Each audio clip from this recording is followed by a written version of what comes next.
The Strange Case of Dr. Jekyll and Mr. Hyde, by Robert Louis Stevenson. Story of the Door. Mr. Utterson, the lawyer, was a man of a rugged countenance that was never lighted by a smile, cold, scanty, and embarrassed in discourse, backward in sentiment, lean, long, dusty, dreary, and yet somehow lovable. At friendly meetings, and when the wine was to his taste, something eminently human beaconed from his eye, something indeed which never found its way into his talk, but which spoke not only in these silent symbols of the after-dinner face, but more often and loudly in the acts of his life. He was austere with himself, drank gin when he was alone, to mortify a taste for vintages, and though he enjoyed the theatre, had not crossed the doors of one for 20 years.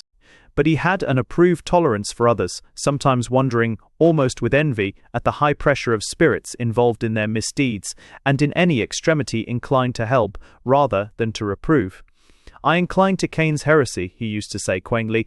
"I let my brother go to the devil in his own way." In this character, it was frequently his fortune to be the last reputable acquaintance and the last good influence in the lives of downgoing men. And to such as these, so long as they came about his chambers, he never marked a shade of change in his demeanour. No doubt the feat was easy to Mr. Utterson, for he was undemonstrative at the best, and even his friendship seemed to be founded in a similar catholicity of good nature. It is the mark of a modest man to accept his friendly circle, ready-made from the hands of opportunity, and that was the lawyer's way. His friends were those of his own blood, or those whom he had known the longest. His affections, like ivy, were the growth of time. They implied no aptness in the object.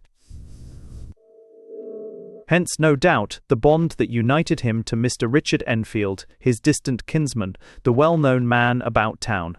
It was a nut to crack for many, what these two could see in each other, or what subject they could find in common. It was reported by those who encountered them in their Sunday walks that they said nothing, looked singularly dull, and would hail with obvious relief the appearance of a friend. For all that, the two men put the greatest store by these excursions, counted them the chief jewel of each week, and not only set aside occasions of pleasure, but even resisted the calls of business, that they might enjoy them uninterrupted. It chanced on one of these rambles that their way led them down a by-street in a busy quarter of London. The street was small and what is called quiet, but it drove a thriving trade on the weekdays. The inhabitants were all doing well, it seemed, and all emulously hoping to do better still, and laying out the surplus of their gains in coquetry, so that the shop fronts stood along that thoroughfare with an air of invitation, like rows of smiling saleswomen. Even on Sunday, when it veiled its more florid charms and lay comparatively empty of passage, the street shone out in contrast to its dingy neighbourhood, like a fire in a forest, and with its freshly painted shutters, well-polished brasses, and general cleanliness and gaiety of note, instantly caught and pleased the eye of the passenger. 2 doors from one corner, on the left hand going east, the line was broken by the entry of a court, and just at that point a certain sinister block of building thrust forward its gable on the street. It was 2 stories high, showed no window, nothing but a door on the lower story, and a blind forehead of discoloured wall on the upper, and bore in every feature the marks of prolonged and sordid negligence. The door, which was equipped with neither bell nor knocker, was blistered and distained. Tramps slouched into the recess and struck matches on the panels. Children kept shop upon the steps.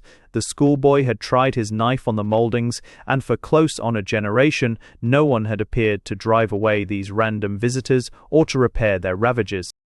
Mr. Enfield and the lawyer were on the other side of the by-street, but when they came abreast of the entry, the former lifted up his cane and pointed. "Did you ever remark that door?" he asked, and when his companion had replied in the affirmative, "It is connected in my mind," added he, "with a very odd story." "Indeed," said Mr. Utterson, with a slight change of voice, "and what was that?" "Well, it was this way," returned Mr. Enfield. "I was coming home from some place at the end of the world, about 3 o'clock of a black winter morning, and my way lay through a part of town where there was literally nothing to be seen but lamps. Street after street, and all the folks asleep, street after street, all lighted up, as if for a procession, and all as empty as a church, till at last I got into that state of mind when a man listens and listens and begins to long for the sight of a policeman. All at once, I saw two figures, one a little man who was stumping along eastward at a good walk, and the other a girl of maybe 8 or 10 who was running as hard as she was able down a cross street. Well, sir, the two ran into one another naturally enough at the corner, and then came the horrible part of the thing. For the man trampled calmly over the child's body and left her screaming on the ground. It sounds nothing to hear, but it was hellish to see. It wasn't like a man, it was like some damned juggernaut. I gave a few halloa, took to my heels, collared my gentleman, and brought him back to where there was already quite a group about the screaming child. He was perfectly cool and made no resistance, but gave me one look so ugly that it brought out the sweat on me like running. The people who had turned out were the girl's own family, and pretty soon the doctor, for whom she had been sent, put in his appearance. Well, the child was not much the worse, more frightened, according to the sawbones, and there you might have supposed would be an end to it. But there was one curious circumstance. I had taken a loathing to my gentleman at first sight. So had the child's family, which was only natural, but the doctor's case was what struck me. He was the usual cut-and-dry apothecary, of no particular age and colour, with a strong Edinburgh accent, and about as emotional as a bagpipe. Well, sir, he was like the rest of us. Every time he looked at my prisoner, I saw that Sawbones turned sick and white with the desire to kill him. I knew what was in his mind, just as he knew what was in mine, and killing being out of the question, we did the next best. We told the man we could and would make such a scandal out of this as should make his name stink from one end of London to the other. If he had any friends or any credit, we undertook that he should lose them. And all the time, as we were pitching it in red hot, we were keeping the women off him as best we could, for they were as wild as harpies. I never saw a circle of such hateful faces, and there was the man in the middle, with a kind of black, sneering coolness, frightened too, I could see that, but carrying it off, sir, really like Satan. If you choose to make capital out of this accident, said he, I am naturally helpless.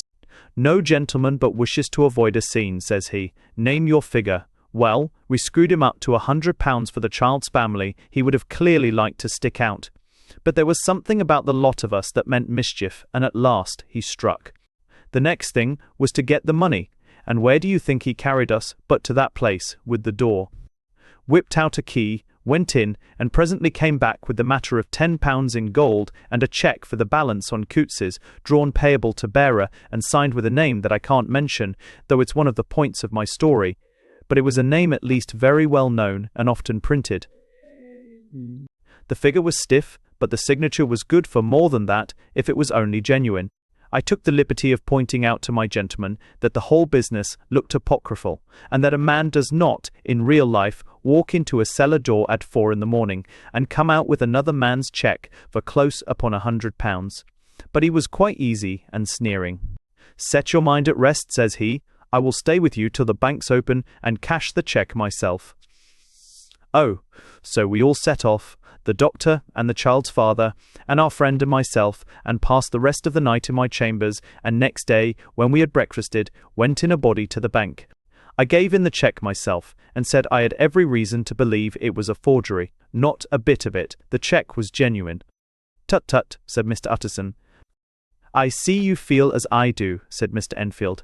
Yes, it's a bad story, for my man was a fellow that nobody could have to do with, a really damnable man, and the person that drew the cheque is the very pink of the proprieties, celebrated too, and what makes it worse, one of your fellows who do what they call good. Blackmail, I suppose, an honest man paying through the nose for some of the capers of his youth. Blackmail House is what I call the place with the door, in consequence. Though even that, you know, is far from explaining all, he added, and with the words fell into a vein of musing. From this he was recalled by Mr. Utterson asking rather suddenly, "And you don't know if the drawer of the cheque lives there?" "A likely place, isn't it?" returned Mr. Enfield. "But I happen to have noticed his address. He lives in some square or other." "And you never asked about the place with the door," said Mr. Utterson. "No, sir, I had a delicacy," was the reply. "I feel very strongly about putting questions. It partakes too much of the style of the day of judgment. You start a question, and is like starting a stone. You sit quietly on the top of a hill, and away the stone goes, starting others, and presently some bland old bird, the last you would have thought of, is knocked on the head in his own back garden, and the family have to change their name. No, sir, I make it a rule of mine. The more it looks like Queer Street, the less I ask. A very good rule, too, said the lawyer. But I have studied the place for myself, continued Mr. Enfield. It seems scarcely a house. There is no other door, and nobody goes in or out of that one, but, once in a great while, the gentleman of my adventure. There are 3 windows looking on the court on the first floor, none below. The windows are always shut, but they're clean. And then there is a chimney, which is generally smoking, so somebody must live there. And yet it's not so sure, for the buildings are so packed together about the court that it's hard to say where one ends and another begins. The pair walked on again for a while in silence, and then, Enfield, said Mr. Utterson, that's a good rule of yours. Yes, I think it is, returned Enfield. But for all that, continued the lawyer, there's one point I want to ask. I want to ask the name of that man who walked over the child.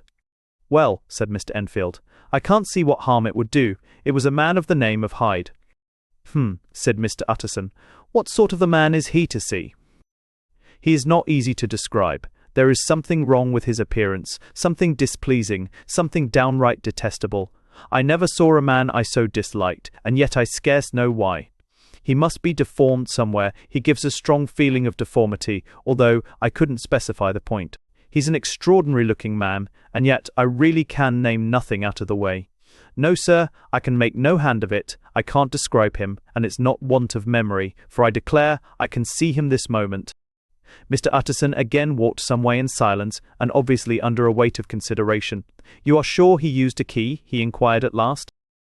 My dear sir, began Enfield, surprised out of himself. Yes, I know, said Utterson. I know it must seem strange. The fact is, if I do not ask you the name of the other party, it is because I know it already. You see, Richard, your tale has gone home. If you have been inexact in any point, you had better correct it. I think you might have warned me, returned the other with a touch of sullenness, but I have been pedantically exact, as you call it. The fellow had a key, and what's more, he has it still. I saw him use it not a week ago. Mr. Utterson sighed deeply, but said never a word, and the young man presently resumed. Here is another lesson to say nothing, said he. I am ashamed of my long tongue. Let us make a bargain never to refer to this again. With all my heart, said the lawyer. I shake hands on that, Richard. Search for Mr. Hyde. That evening Mr. Utterson came home to his bachelor house in sombre spirits and sat down to dinner without relish.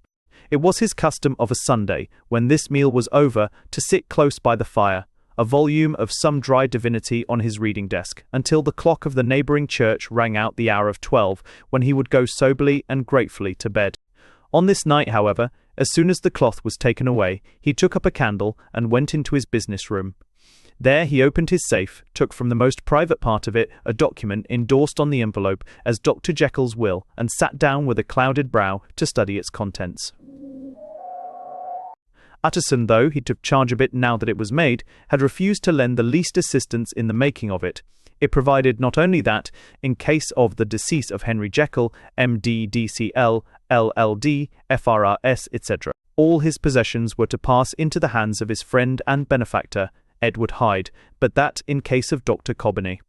Jekyll's disappearance or unexplained absence for any period exceeding 3 calendar months, the said Edward Hyde should step into the said Henry Jekyll's shoes without further delay, and free from any burthen or obligation beyond the payment of a few small sums to the members of the doctor's household.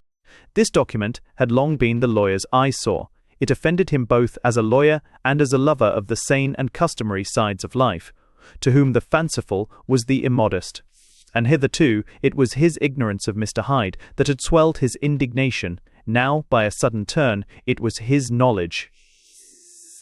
It was already bad enough when the name was but a name of which he could learn no more.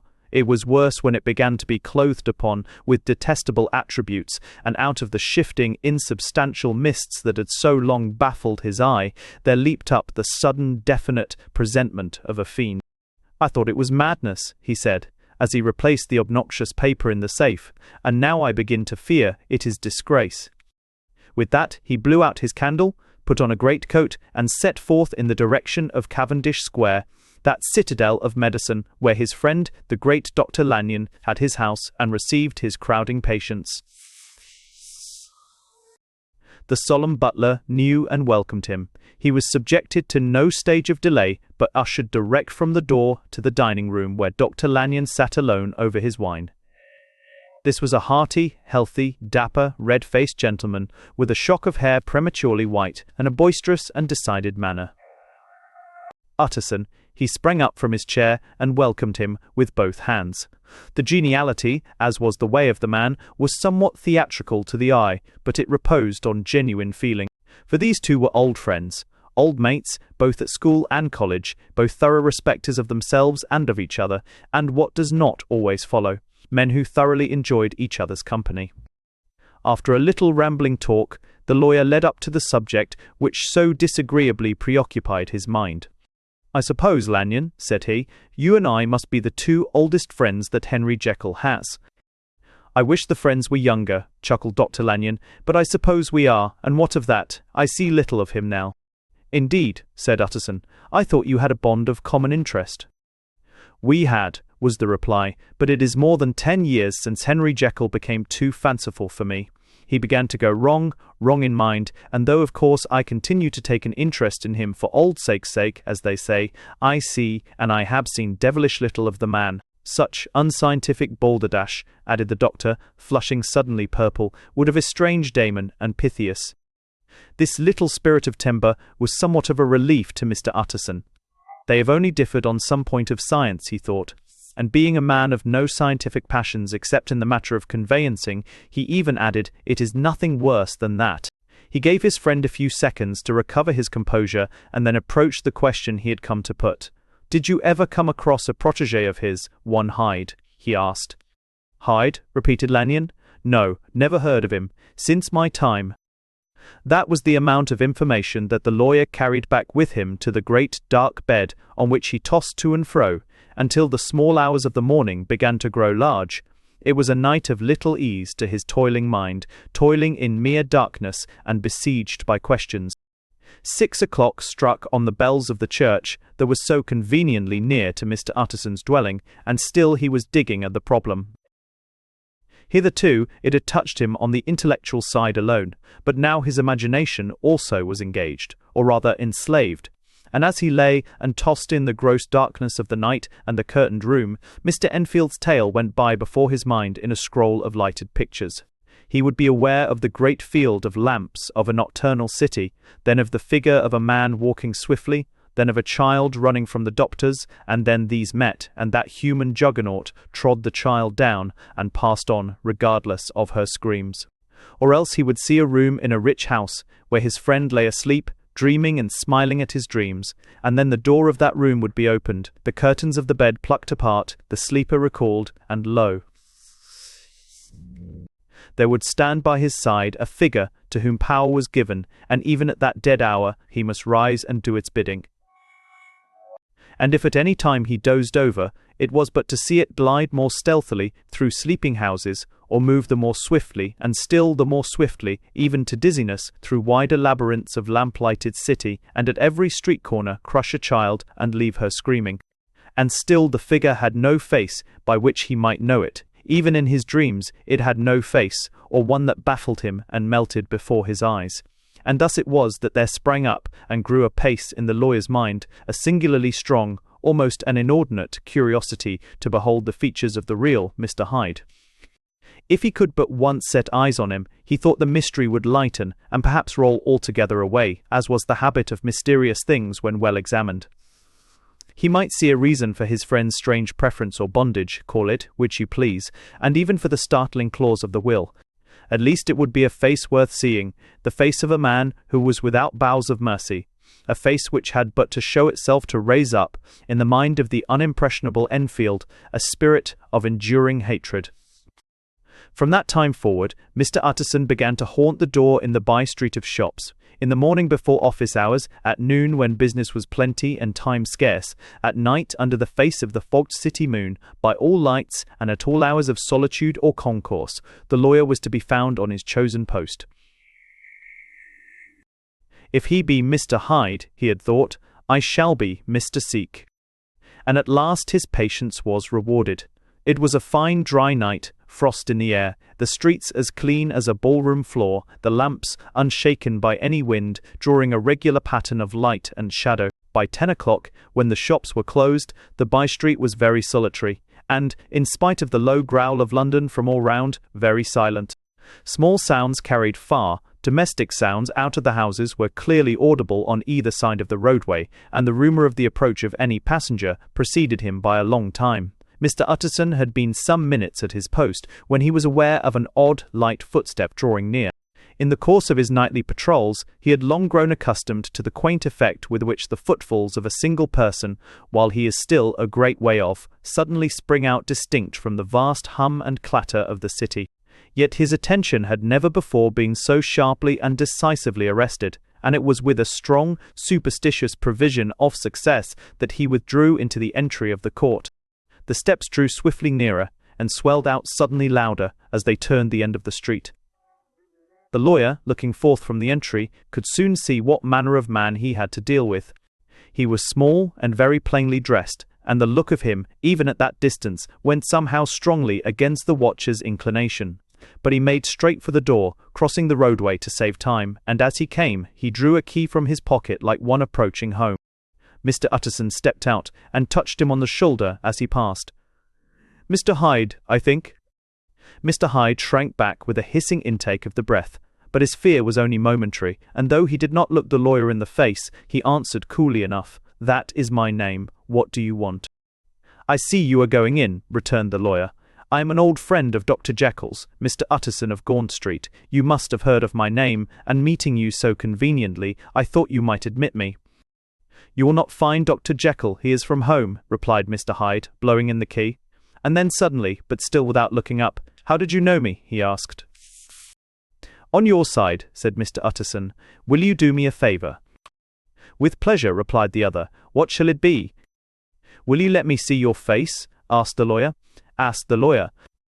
Mr. Hyde appeared to hesitate, and then, as if upon some sudden reflection, fronted about with an air of defiance, and the pair stared at each other pretty fixedly for a few seconds. "Now I shall know you again," said Mr. Utterson. "It may be useful." "Yes," returned Mr. Hyde, "it is as well we have met, and a propos, you should have my address." And he gave a number of a street in Soho. Good God, thought Mr. Utterson, can he too have been thinking of the will? But he kept his feelings to himself and only grunted in acknowledgment of the address. "And now," said the other, "how did you know me?" "By description," was the reply. "Whose description?"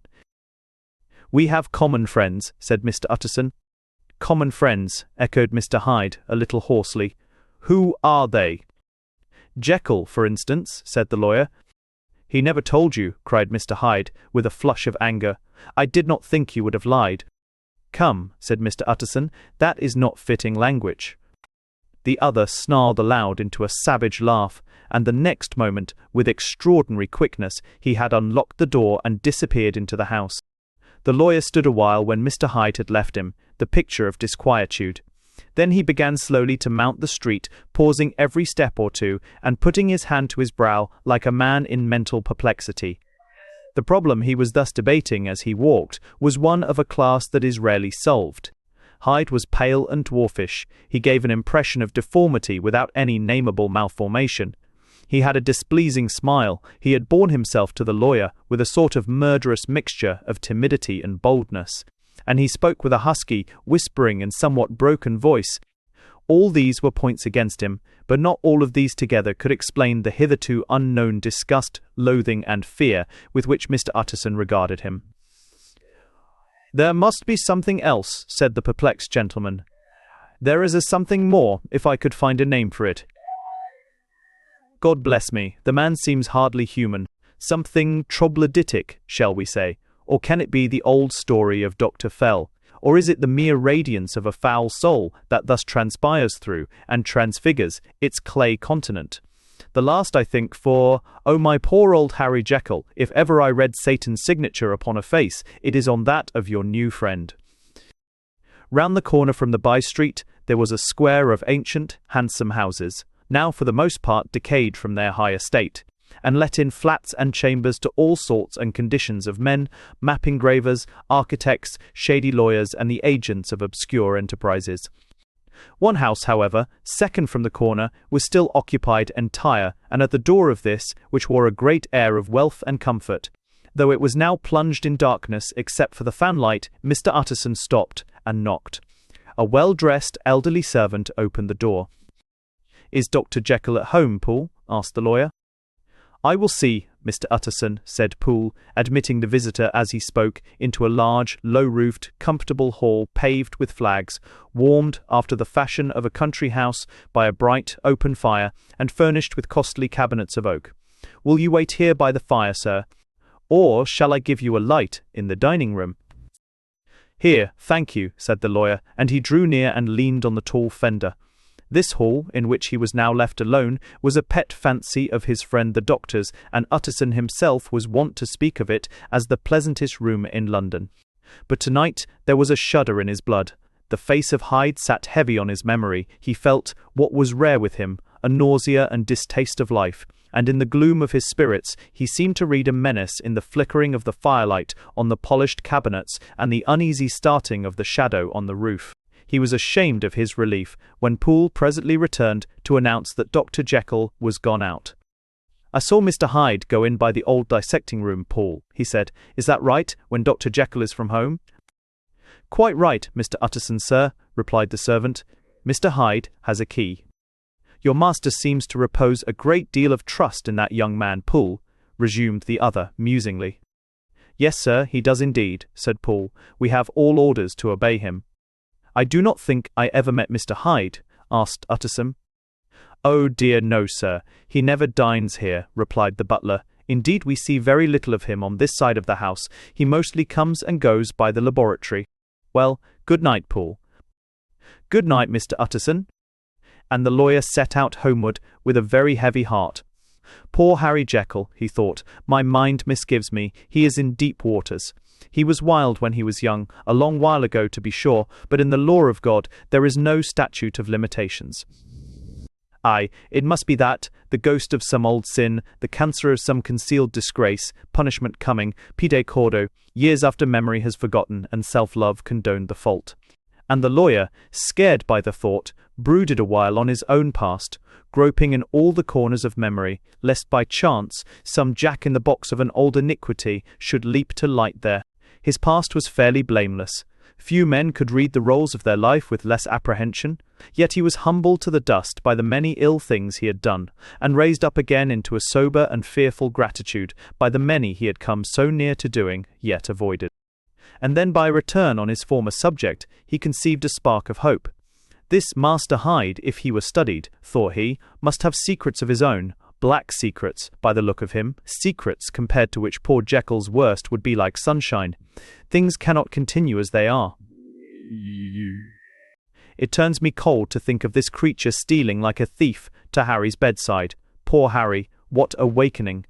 And the danger of it, for if this Hyde suspects the existence of the will, he may grow impatient to inherit. "Aye, I must put my shoulders to the wheel, if Jekyll will but let me," he added, "if Jekyll will only let me." For once more he saw before his mind's eye, as clear as transparency, the strange clauses of the will. Dr. Jekyll was quite at ease. A fortnight later, by excellent good fortune, the doctor gave one of his pleasant dinners to some 5 or 6 old cronies, all intelligent, reputable men, and all judges of good wine, and Mr. Utterson so contrived that he remained behind after the others had departed. This was no new arrangement, but a thing that had befallen many scores of times. Where Utterson was liked, he was liked well. Hosts loved to detain the dry lawyer.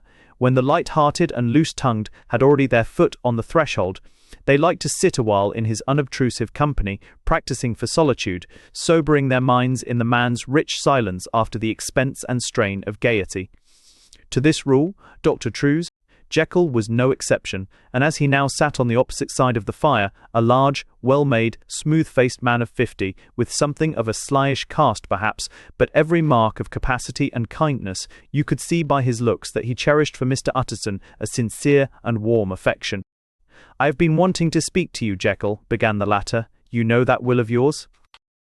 A close observer might have gathered that the topic was distasteful, but the doctor carried it off gaily. "My poor Utterson," said he, "you are unfortunate in such a client. I never saw a man so distressed as you were by my will, unless it were that hide-bound pedant, Lanyon, at what he called my scientific heresies. Oh, I know he's a good fellow. You needn't frown, an excellent fellow, and I always mean to see more of him, but a hide-bound pedant for all that, an ignorant, blatant pedant. I was never more disappointed in any man than Lanyon." "You know I never approved of it," pursued Utterson, ruthlessly disregarding the fresh topic. "My will? Yes, certainly, I know that," said the doctor, a trifle sharply. "You have told me so." "Well, I tell you so again," continued the lawyer. "I have been learning something of young Hyde." The large, handsome face of Dr. Jekyll grew pale to the very lips, and there came a blackness about his eyes. "I do not care to hear more," said he. "This is a matter I thought we had agreed to drop." "What I heard was abominable," said Utterson. "It can make no change. You do not understand my position," returned the doctor, with a certain incoherency of manner. "I am painfully situated, Utterson. My position is a very strange one. It is one of those affairs that cannot be mended by talking." "Jekyll," said Utterson, "you know me. I am a man to be trusted. Make a clean breast of this in confidence, and I make no doubt I can get you out of it." "My good Utterson," said the doctor, "this is very good of you, this is downright good of you, and I cannot find words to thank you in. I believe you fully. I would trust you before any man alive, aye, before myself, if I could make the choice. But indeed, it isn't what you fancy, it is not as bad as that. And just to put your good heart at rest, I will tell you one thing. The moment I choose, I can be rid of Mr. Hyde. I give you my hand upon that, and I thank you again and again, and I will just add one little word, Utterson, that I'm sure you'll take in good part. This is a private matter, and I beg of you to let it sleep." Utterson reflected a little, looking in the fire. "I have no doubt you are perfectly right," he said at last, getting to his feet. "Well, but since we have touched upon this business, and for the last time I hope," continued the doctor, "there is one point I should like you to understand. I have really a very great interest in poor Hyde. I know you have seen him, he told me so, and I fear he was rude. But I do sincerely take a very great interest in that young man, and if I am taken away, Utterson, I wish you to promise me that you will bear with him, and get his rights for him. I think you would, if you knew all, and it would be a weight off my mind if you would promise." "I can't pretend that I shall ever like him," said the lawyer. "I don't ask that," pleaded Jekyll, laying his hand upon the other's arm. "I only ask for justice. I only ask you to help him for my sake, when I am no longer here." Utterson heaved an irrepressible sigh. "Well," said he, "I promise." The Carew murder case. Nearly a year later, in the month of October 18, London was startled by a crime of singular ferocity and rendered all the more notable by the high position of the victim.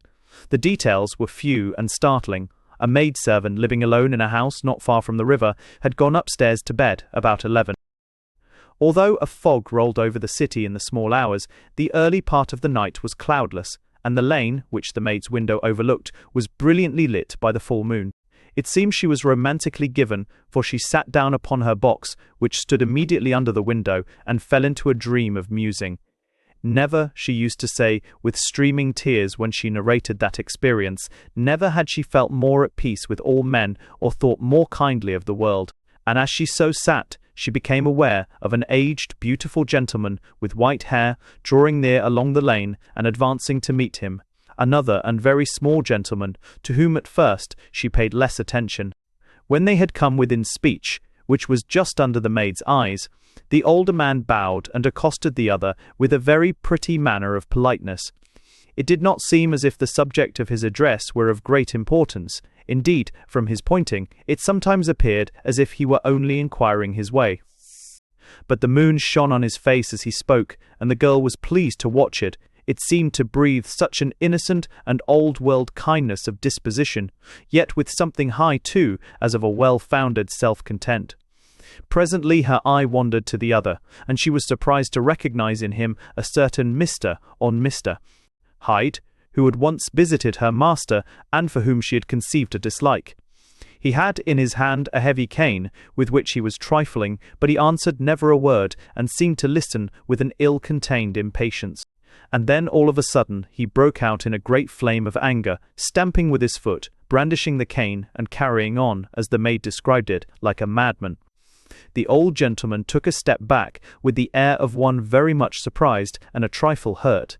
And at that, Mr. Cord, Hyde broke out of all bounds and clubbed him to the earth, and next moment, with ape-like fury, he was trampling his victim underfoot and hailing down a storm of blows, under which the bones were audibly shattered and the body jumped upon the roadway. At the horror of these sights and sounds, the maid fainted. It was 2 o'clock when she came to herself and called for the police. The murderer was gone long ago, but there lay his victim in the middle of the lane, incredibly mangled. The stick with which the deed had been done, although it was of some rare and very tough and heavy wood, had broken in the middle under the stress of this insensate cruelty, and one splintered half had rolled in the neighbouring gutter. The other, without doubt, had been carried away by the murderer. A purse and gold watch were found upon the victim, but no cards or papers, except a sealed and stamped envelope which he had been probably carrying to the post, and which bore the name and address of Mr. Utterson. This was brought to the lawyer the next morning, before he was out of bed, and he had no sooner seen it, and being told the circumstances, than he shot out a solemn lip. "I shall say nothing till I have seen the body," said he. "This may be very serious. Have the kindness to wait while I dress." And with the same grave countenance, he hurried through his breakfast and drove to the police station, whither the body had been carried. "Yes," said he, "I recognize him. I'm sorry to say that this is Sir Danvers Carew." "Good God, sir!" exclaimed the officer, "is it possible?" And the next moment his eye lighted up with professional ambition. "This will make a deal of noise," he said, "and perhaps you can help us to the man." Mr. Utterson had already quailed at the name of Hyde, but when the stick was laid before him, he could doubt no longer. Broken and battered as it was, he recognized it for one that he had himself presented many years before to Henry Jekyll. "Is this Mr. Hyde a person of small stature?" he inquired. "Particularly small and particularly wicked-looking is what the maid calls him," said the officer. Mr. Utterson reflected, and then, raising his head, "If you will come with me in my cab," he said, "I think I can take you to his house." It was by this time about 9 in the morning, and the first fog of the season.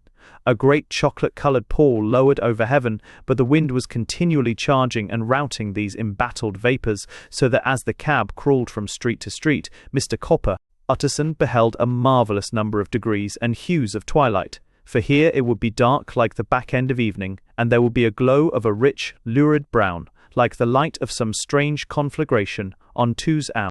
And here, for a moment, the fog would be quite broken up, and a haggard shaft of daylight would glance in between the swirling reeds. The dismal quarter of Soho, seen under these changing glimpses, with its muddy ways and slatternly passengers, and its lamps, which had never been extinguished or had been kindled afresh to combat this mournful re-invasion of darkness, seemed, in the lawyer's eyes, like a district of some city in a nightmare. The thoughts of his mind, besides, were of the gloomiest dye, and when he glanced at the companion of his drive, he was conscious of some touch of that terror of the law and the law's officers, which may at times assail the most honest. As the cab drew up before the address indicated, the fog lifted a little and showed him a dingy street, a gin palace, a low French eating-house, a shop for the retail of penny numbers and twopenny salads, many ragged children huddled in the doorways, and many women of many different nationalities passing out, key in hand, to have a morning glass, and the next moment the fog settled down again upon that part, as brown as umber, and cut him off from his blackguardly surroundings. This was the home of Henry Jekyll's favourite, of a man who was heir to 250,000 sterling. An ivory-faced and silvery-haired old woman opened the door. She had an evil face, smoothed by hypocrisy, but her manners were excellent. Yes, she said, this was Mr. Hyde's, but he was not at home. He had been in that night very late. But he had gone away again in less than an hour. There was nothing strange in that. His habits were very irregular, and he was often absent. For instance, it was nearly 2 months since she had seen him till yesterday. "Very well, then. We wish to see his rooms," said the lawyer, and when the woman began to declare it was impossible, "I had better tell you who this person is," he added. "This is Inspector Newcomen of Scotland Yard." A flash of odious joy appeared upon the woman's face. "Ah," said she, "he is in trouble. What has he done?" Mr. Utterson and the inspector exchanged glances. "He don't seem a very popular character," observed the latter. "And now, my good woman, just let me and this gentleman have a look about us." In the whole extent of the house, which, but for the old woman, remained otherwise empty, Mr. Hyde had only used a couple of rooms, but these were furnished with luxury and good taste.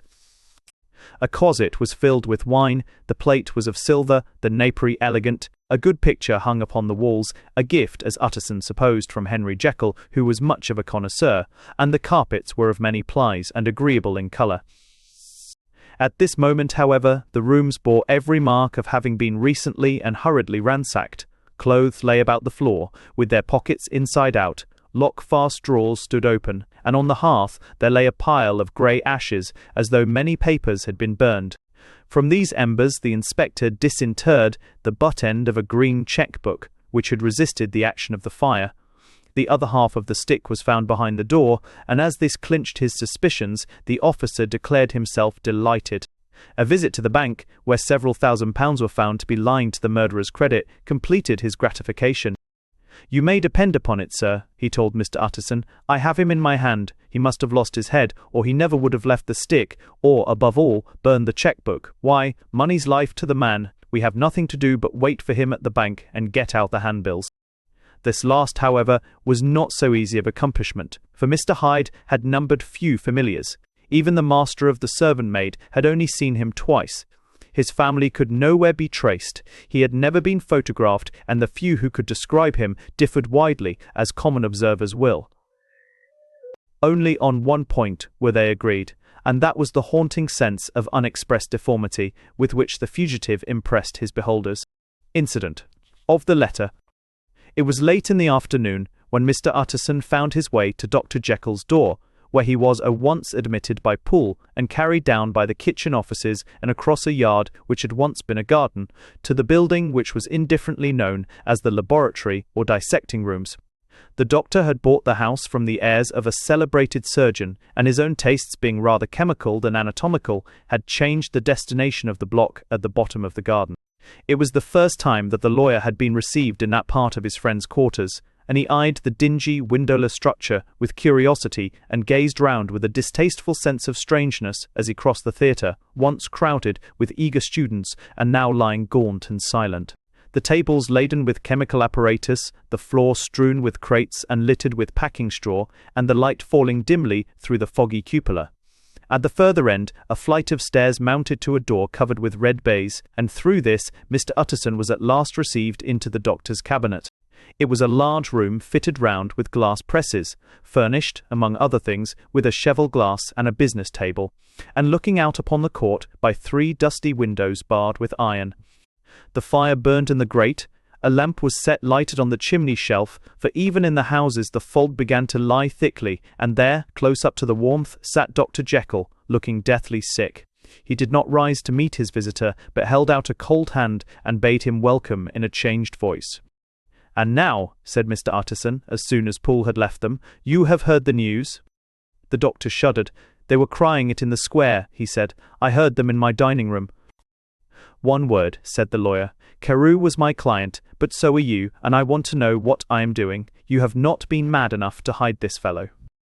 "Utterson, I swear to God," cried the doctor. "I swear to God I will never set eyes on him again. I bind my honour to you that I am done with him in this world. It is all at an end. And indeed he does not want my help. You do not know him as I do. He is safe, he is quite safe. Mark my words, he will never more be heard of." The lawyer listened gloomily. He did not like his friend's feverish manner. "You seem pretty sure of him," said he, "and for your sake I hope you may be right. If it came to a trial, your name might appear." "I am quite sure of him," replied Jekyll. "I have grounds for certainty that I cannot share with anyone. But there is one thing on which you may advise me. I have received a letter, and I am at a loss whether I should show it to the police." "I should like to leave it in your hands, Utterson. You would judge wisely, I am sure. I have so great a trust in you." "You fear, I suppose, that it might lead to his detection?" asked the lawyer. "No," said the other. "I cannot say that I care what becomes of Hyde. I am quite done with him. I was thinking of my own character, which this hateful business has rather exposed." Utterson ruminated a while. He was surprised at his friend's selfishness, and yet relieved by it. "Well," said he, at last, "let me see the letter." The letter was written in an odd, upright hand and signed Edward Hyde, and it signified, briefly enough, that the writer's benefactor, Dr. Jekyll, whom he had long so unworthily repaid for 1,000 generosities, need labour under no alarm for his safety, as he had means of escape on which he placed a sure dependence. The lawyer liked this letter well enough. It put a better colour on the intimacy than he had looked for, and he blamed himself for some of his past suspicions. "Have you the envelope?" he asked. "I burned it," replied Jekyll, "before I thought what I was about, but it bore no postmark. The note was handed in." "Shall I keep this and sleep upon it?" asked Utterson. "I wish you to judge for me entirely," was the reply. "I have lost confidence in myself." "Well, I shall consider," returned the lawyer. "And now one word more. It was Hyde who dictated the terms in your will about that disappearance." The doctor seemed seized with a qualm of faintness. He shut his mouth tight and nodded. "I knew it," said Utterson. "He meant to murder you. You had a fine escape." "I have had what is far more to the purpose," returned the doctor solemnly. "I have had a lesson, O God, Utterson, what a lesson I have had." And he covered his face for a moment with his hands. On his way out, the lawyer stopped and had a word or two with Poole. "By the by," said he, "there was a letter handed in today. What was the messenger like?" But Poole was positive. Nothing had come except by post, and only circulars by that, he added. This news sent off the visitor with his fears renewed. Plainly, the letter had come by the laboratory door. Possibly, indeed, it had been written in the cabinet, and if that was so, it must be differently judged and handled with the more caution. The newsboys, as he went, were crying themselves hoarse along the footways. Special edition, shocking murder of an MP.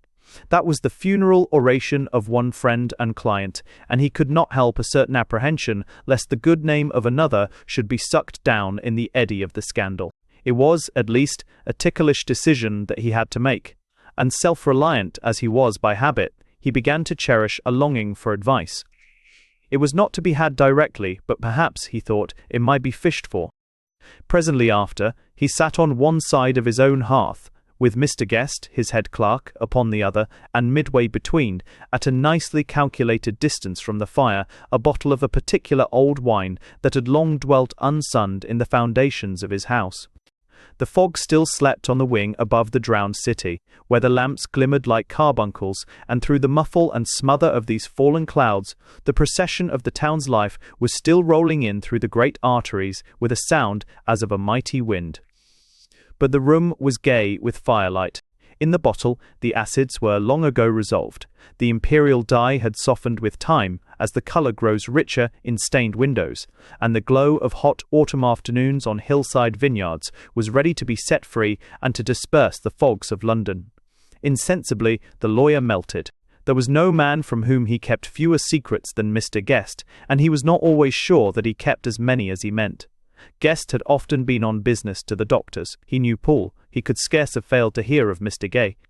Hyde's familiarity about the house, he might draw conclusions. Was it not as well, then, that he should see a letter which put that mystery to right? And above all, since Guest, being a great student and critic of handwriting, would consider the step natural and obliging?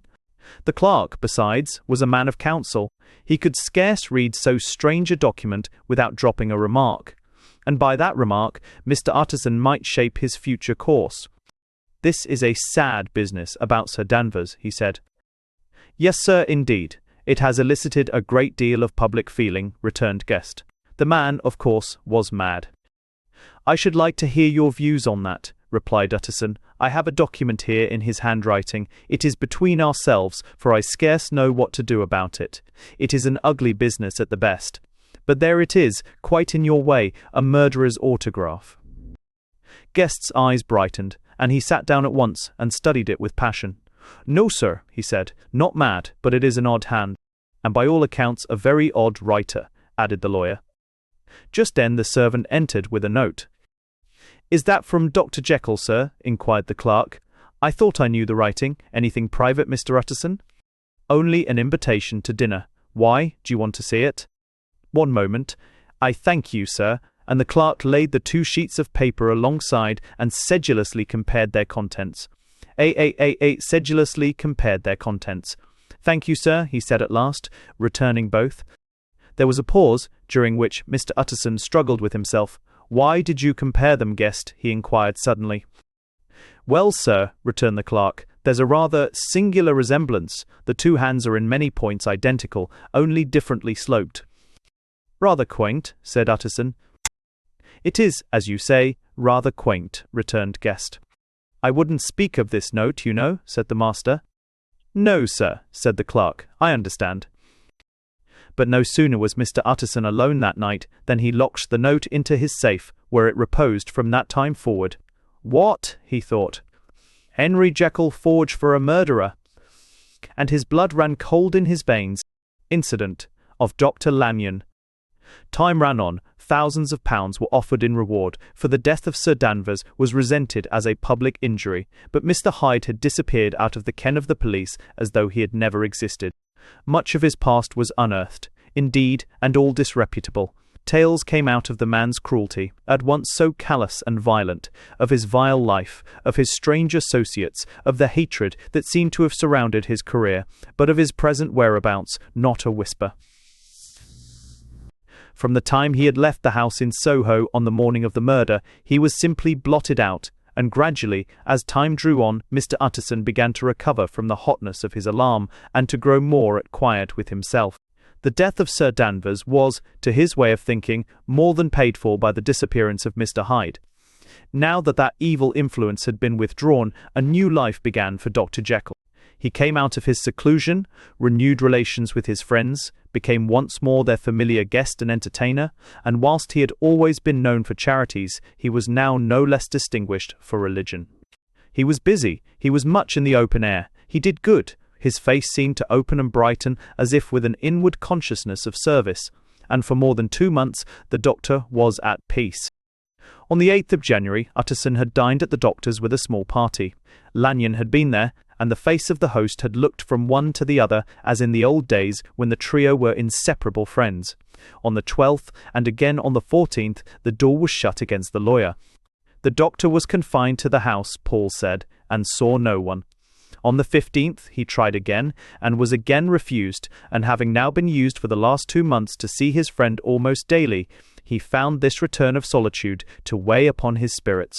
The 5th night he had in guest to dine with him, and the 6th he betook himself to Dr. Lanyon's.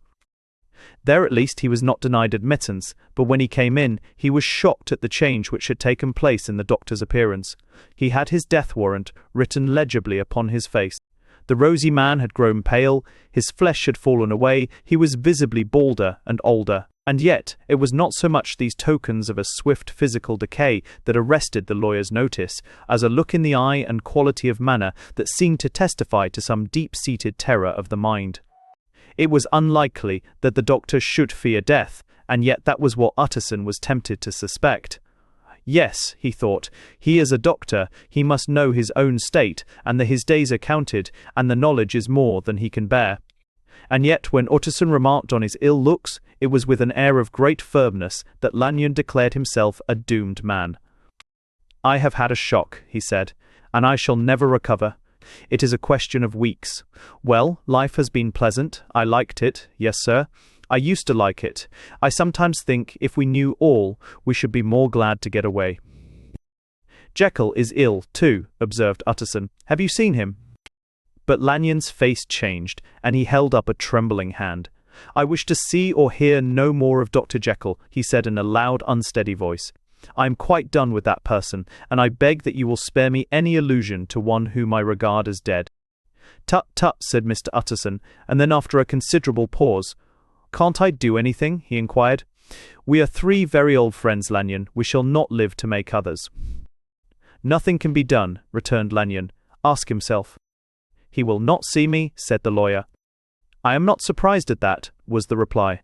"Some day, Utterson, after I am dead, you may perhaps come to learn the right and wrong of this. I cannot tell you. And in the meantime, If you can sit and talk with me of other things, for God's sake, stay and do so. But if you cannot keep clear of this accursed topic, then in God's name, go, for I cannot bear it." As soon as he got home, Utterson sat down and wrote to Jekyll, complaining of his exclusion from the house and asking the cause of this unhappy break with Lanyon, and the next day brought him a long answer, often very pathetically worded and sometimes darkly mysterious in drift. The quarrel with Lanyon was incurable. "I do not blame our old friend," Jekyll wrote, "but I share his view that we must never meet. I mean from henceforth to lead a life of extreme seclusion. You must not be surprised, nor must you doubt my friendship, if my door is often shut even to you. You must suffer me to go my own dark way. I have brought on myself a punishment and a danger that I cannot name. If I am the chief of sinners, I am the chief of sufferers also. I could not think that this earth contained a place for sufferings and terrors so unmanning, and you can do but one thing, Utterson, to lighten this destiny, and that is to respect my silence." Utterson was amazed. The dark influence of Hyde had been withdrawn. The doctor had returned to his old tasks and amities. A week ago, the prospect had smiled with every promise of a cheerful and an honoured age, and now in a moment, friendship and peace of mind, and the whole tenor of his life were wrecked. So great and unprepared a change pointed to madness, but in view of Lanyon's manner and words there must lie for it some deeper ground. A week afterwards Dr. Lanyon took to his bed, and in something less than a fortnight he was dead.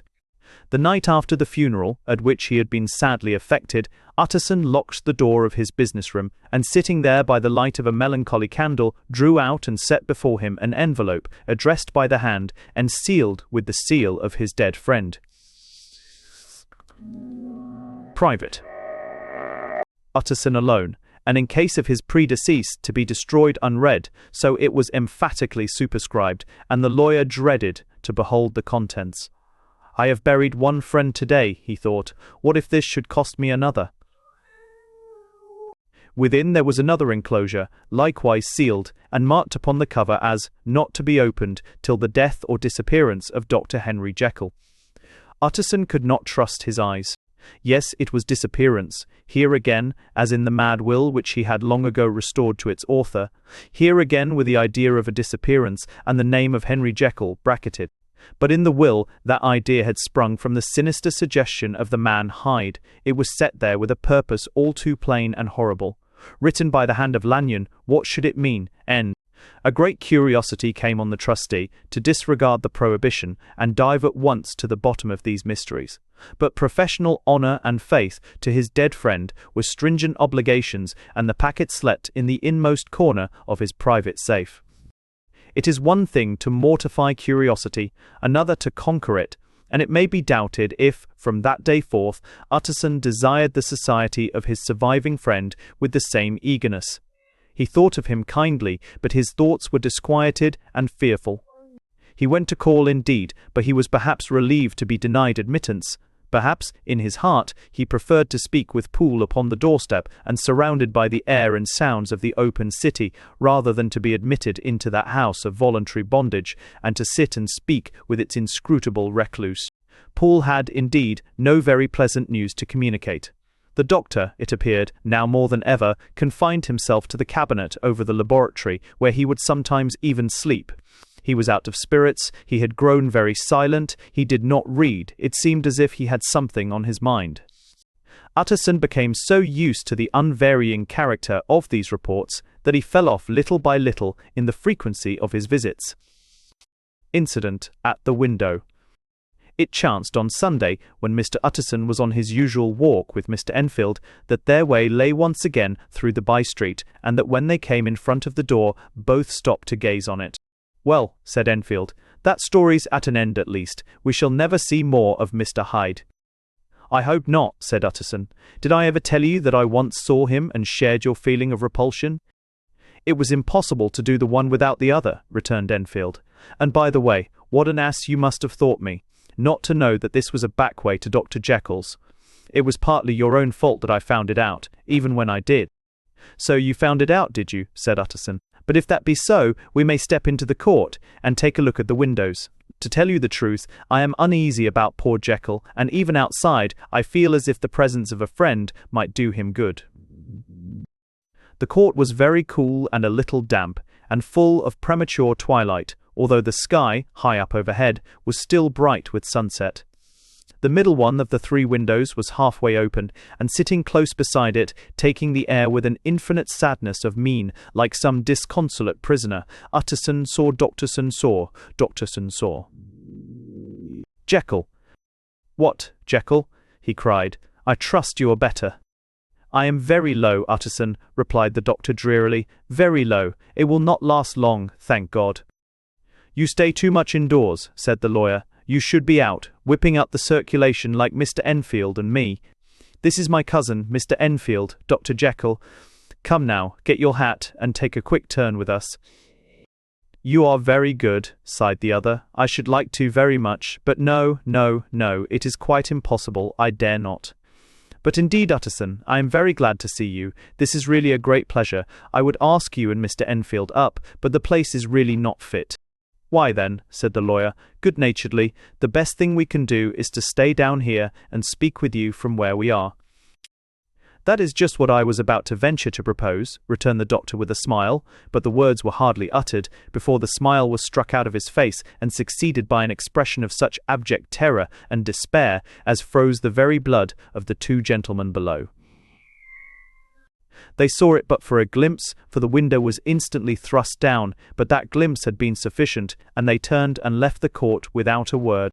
In silence too they traversed the by-street, and it was not until they had come into a neighbouring thoroughfare, where even upon a Sunday there were still some stirrings of life, that Mr. Utterson at last turned and looked at his companion. They were both pale, and there was an answering horror in their eyes.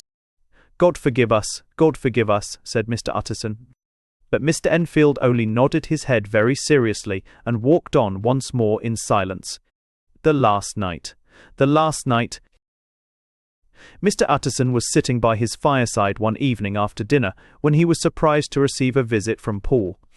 "Bless me, Poole, what brings you here?" he cried, and then taking a second look at him, "What ails you?" he added. "Is the doctor ill?" "Mr. Utterson," said the man, "there is something wrong." "Take a seat, and here is a glass of wine for you," said the lawyer. "Now, take your time and tell me plainly what you want." "You know the doctor's ways, sir," replied Poole, "and how he shuts himself up. Well, he's shut up again in the cabinet, and I don't like it, sir. I wish I may die if I like it. Mr. Utterson, sir, I'm afraid." "Now, my good man," said the lawyer, "be explicit. What are you afraid of?" "I've been afraid for about a week," returned Poole, doggedly disregarding the question, "and I can bear it no more." The man's appearance amply bore out his words. His manner was altered for the worse, and except for the moment when he had first announced his terror, he had not once looked the lawyer in the face. Even now, he sat with the glass of wine untasted on his knee, and his eyes directed to a corner of the floor. "I can bear it no more," he repeated. "Come," said the lawyer, "I see you have some good reason, Poole. I see there is something seriously amiss. Try to tell me what it is." "I think there's been foul play," said Poole hoarsely. "Foul play," cried the lawyer, a good deal frightened and rather inclined to be irritated in consequence. "What foul play? What does the man mean?" "I daren't say, sir," was the answer, "but will you come along with me and see for yourself?" Mr. Utterson's only answer was to rise and get his hat and greatcoat, but he observed with wonder the greatness of the relief that appeared upon the butler's face, and perhaps with no less that the wine was still untasted when he set it down to follow. It was a wild, cold, seasonable night of March, with a pale moon lying on her back as though the wind had tilted her, and flying rack of the most diaphanous and lawny texture. It seemed to have swept the streets unusually bare of passengers. Besides, for Mr. Utterson thought he had never seen that part of London so deserted. He could have wished it otherwise. Never in his life had he been conscious of so sharp a wish to see and touch his fellow creatures, for, struggle as he might, there was borne in upon his mind a crushing anticipation of calamity. The square, when they got there, was full of wind and dust, and the thin trees in the garden were lashing themselves along the railing. Poole, who had kept all the way a pace or two ahead, now pulled up in the middle of the pavement, and in spite of the biting weather, took off his hat and mopped his brow with a red pocket-handkerchief.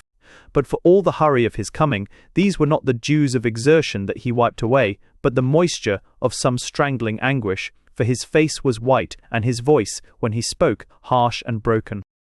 "Well, sir," he said, "here we are, and God grant there be nothing wrong."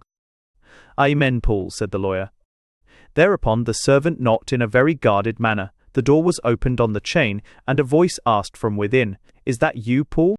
"It's all right," said Poole. "Open the door." The hall, when they entered it, was brightly lighted up. The fire was built high, and about the hearth the whole of the servants, men and women, stood huddled together like a flock of sheep.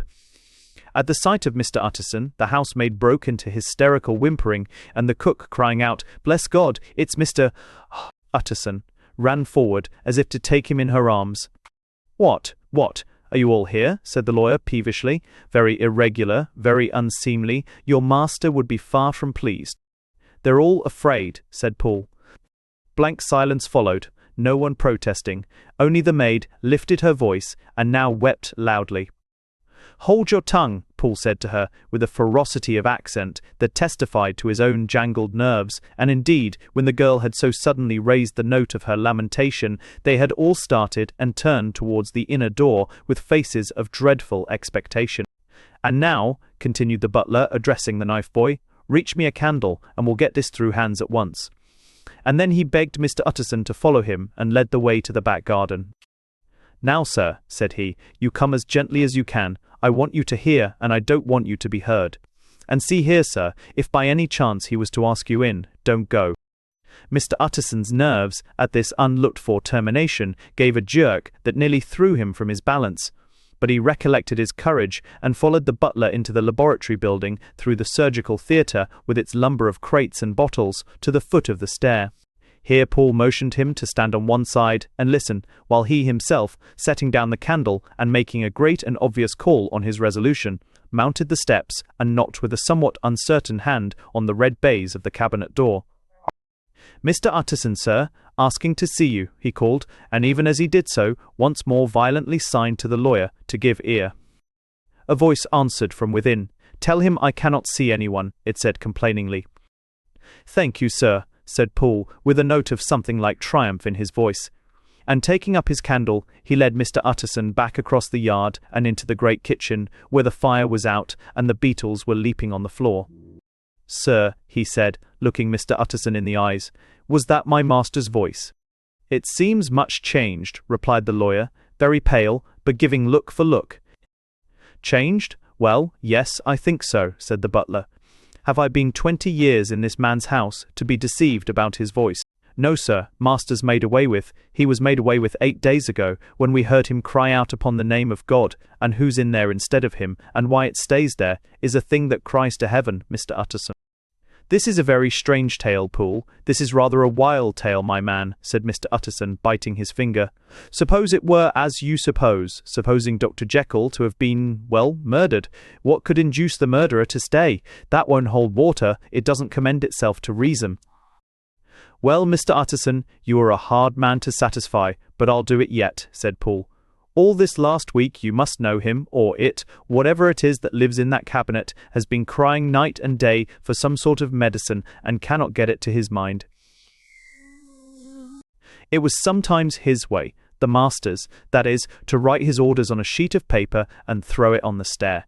We've had nothing else this week back, nothing but papers and a closed door, and the very meals left there to be smuggled in when nobody was looking. Well, sir, every day, aye, and twice and thrice in the same day, there have been orders and complaints, and I have been sent flying to all the wholesale chemists in town. Every time I brought the stuff back, there would be another paper telling me to return it, because it was not pure, and another order to a different firm. This drug is wanted, bitter bad, sir, whatever for." "Have you any of these papers?" asked Mr. Utterson. Poole felt in his pocket and handed out a crumpled note, which the lawyer, bending nearer to the candle, carefully examined. Its contents ran thus: "Dr. Jekyll presents his compliments to Messrs. More. Purchased a somewhat large quantity from Messrs. M. He now begs them to search with most sedulous care, and should any of the same quality be left, forward it to him at once. Expense is no consideration. The importance of this to Dr. J can hardly be exaggerated. So far the letter had run composedly enough, but here, with a sudden splutter of the pen, the writer's emotion had broken loose. "For God's sake," he added, "find me some of the old—" "This is a strange note," said Mr. Utterson, and then sharply, "How do you come to have it open?" "The man at Moore's was main angry, sir, and he threw it back to me like so much dirt," returned Poole. "This is unquestionably the doctor's hand, do you know?" resumed the lawyer. "I thought it looked like it," said the servant rather sulkily, and then, with another voice, "But what matters hand of right?" he said. "I've seen him." "Seen him?" repeated Mr. Utterson. "Well, that's it," said Poole. "It was this way. I came suddenly into the theatre from the garden. It seems he had slipped out to look for this drug, or whatever it is, for the cabinet door was open, and there he was, at the far end of the room, digging among the crates. He looked up when I came in, gave a kind of cry, and whipped upstairs into the cabinet. It was but for 1 minute that I saw him, but the hair stood upon my head like quills. Sir, if that was my master, why had he a mask upon his face? If it was my master, why did he cry out like a rat and run from me? I have served him long enough. And then Shubble, too." The man paused and passed his hand over his face. "These are all very strange circumstances," said Mr. Utterson, "but I think I begin to see daylight.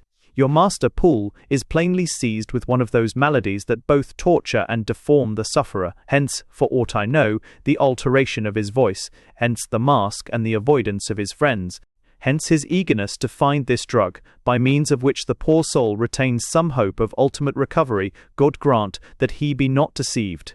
There is my explanation. It is sad enough, Poole, ay, and appalling to consider, but it is plain and natural, hangs well together, and delivers us from all exorbitant alarms." "Sir," said the butler, turning to a sort of mottled pallor, "that thing was not my master, and there's the truth. My master, here," he looked round him and began to whisper, "is a tall, fine build of a man, and this was more of a dwarf." Utterson attempted to protest. "Oh, sir," cried Poole, "do you think I do not know my master after 20 years? Do you think I do not know where his head comes to in the cabinet door, where I saw him every morning of my life? No, sir, that thing in the mask was never Dr. Jekyll. God knows what it was, but it was never Dr. Jekyll. And it is the belief of my heart that there was murder done." "Poole," replied the lawyer, "if you say that, it will become my duty to make certain. Much as I desire to spare your master's feelings, much as I am puzzled by this note which seems to prove him to be still alive, I shall consider it my duty to break in that door." "Ah, Mr. Utterson, that's talking," cried the butler. "And now comes the second question," resumed Utterson. "Who is going to do it?" "Why, you and me, sir," was the undaunted reply. "That's very well said," returned the lawyer, "and whatever comes of it, I shall make it my business to see you are no loser." "There is an axe in the theatre," continued Poole, "and you might take the kitchen poker for yourself." The lawyer took that rude but weighty instrument into his hand, and balanced it. "Do you know, Poole," he said, looking up, "that you and I are about to place ourselves in a position of some peril?" "You may say so, sir, indeed," returned the butler.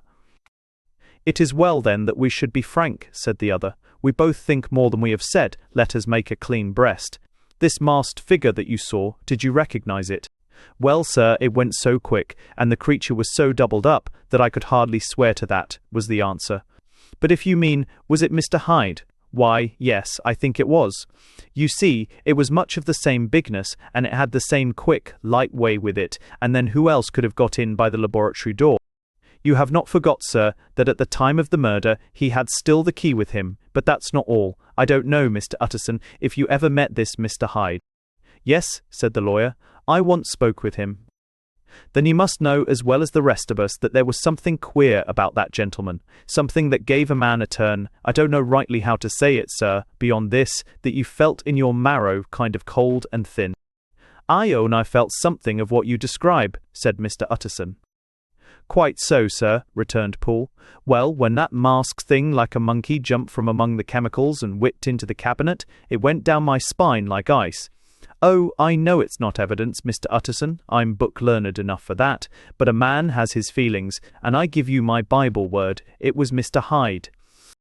"Aye, aye," said the lawyer, "my fears incline to the same point. Evil, I fear, founded, evil was sure to come of that connection. I believe you. I believe poor Harry is killed, and I believe his murderer, for what purpose God alone can tell, is still lurking in his victim's room.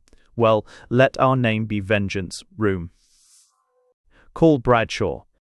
The footman came at the summons, very white and nervous.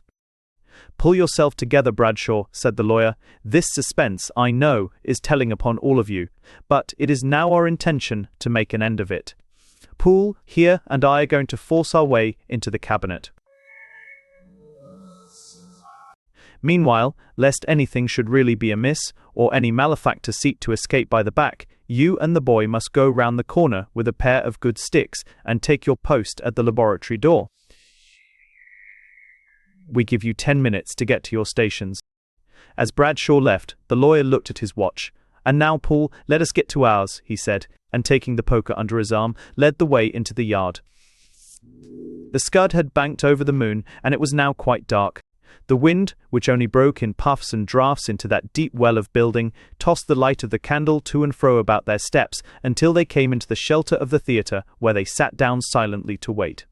London hummed solemnly all around, but nearer at hand the stillness was only broken by the sounds of a footfall moving to and fro along the cabinet floor.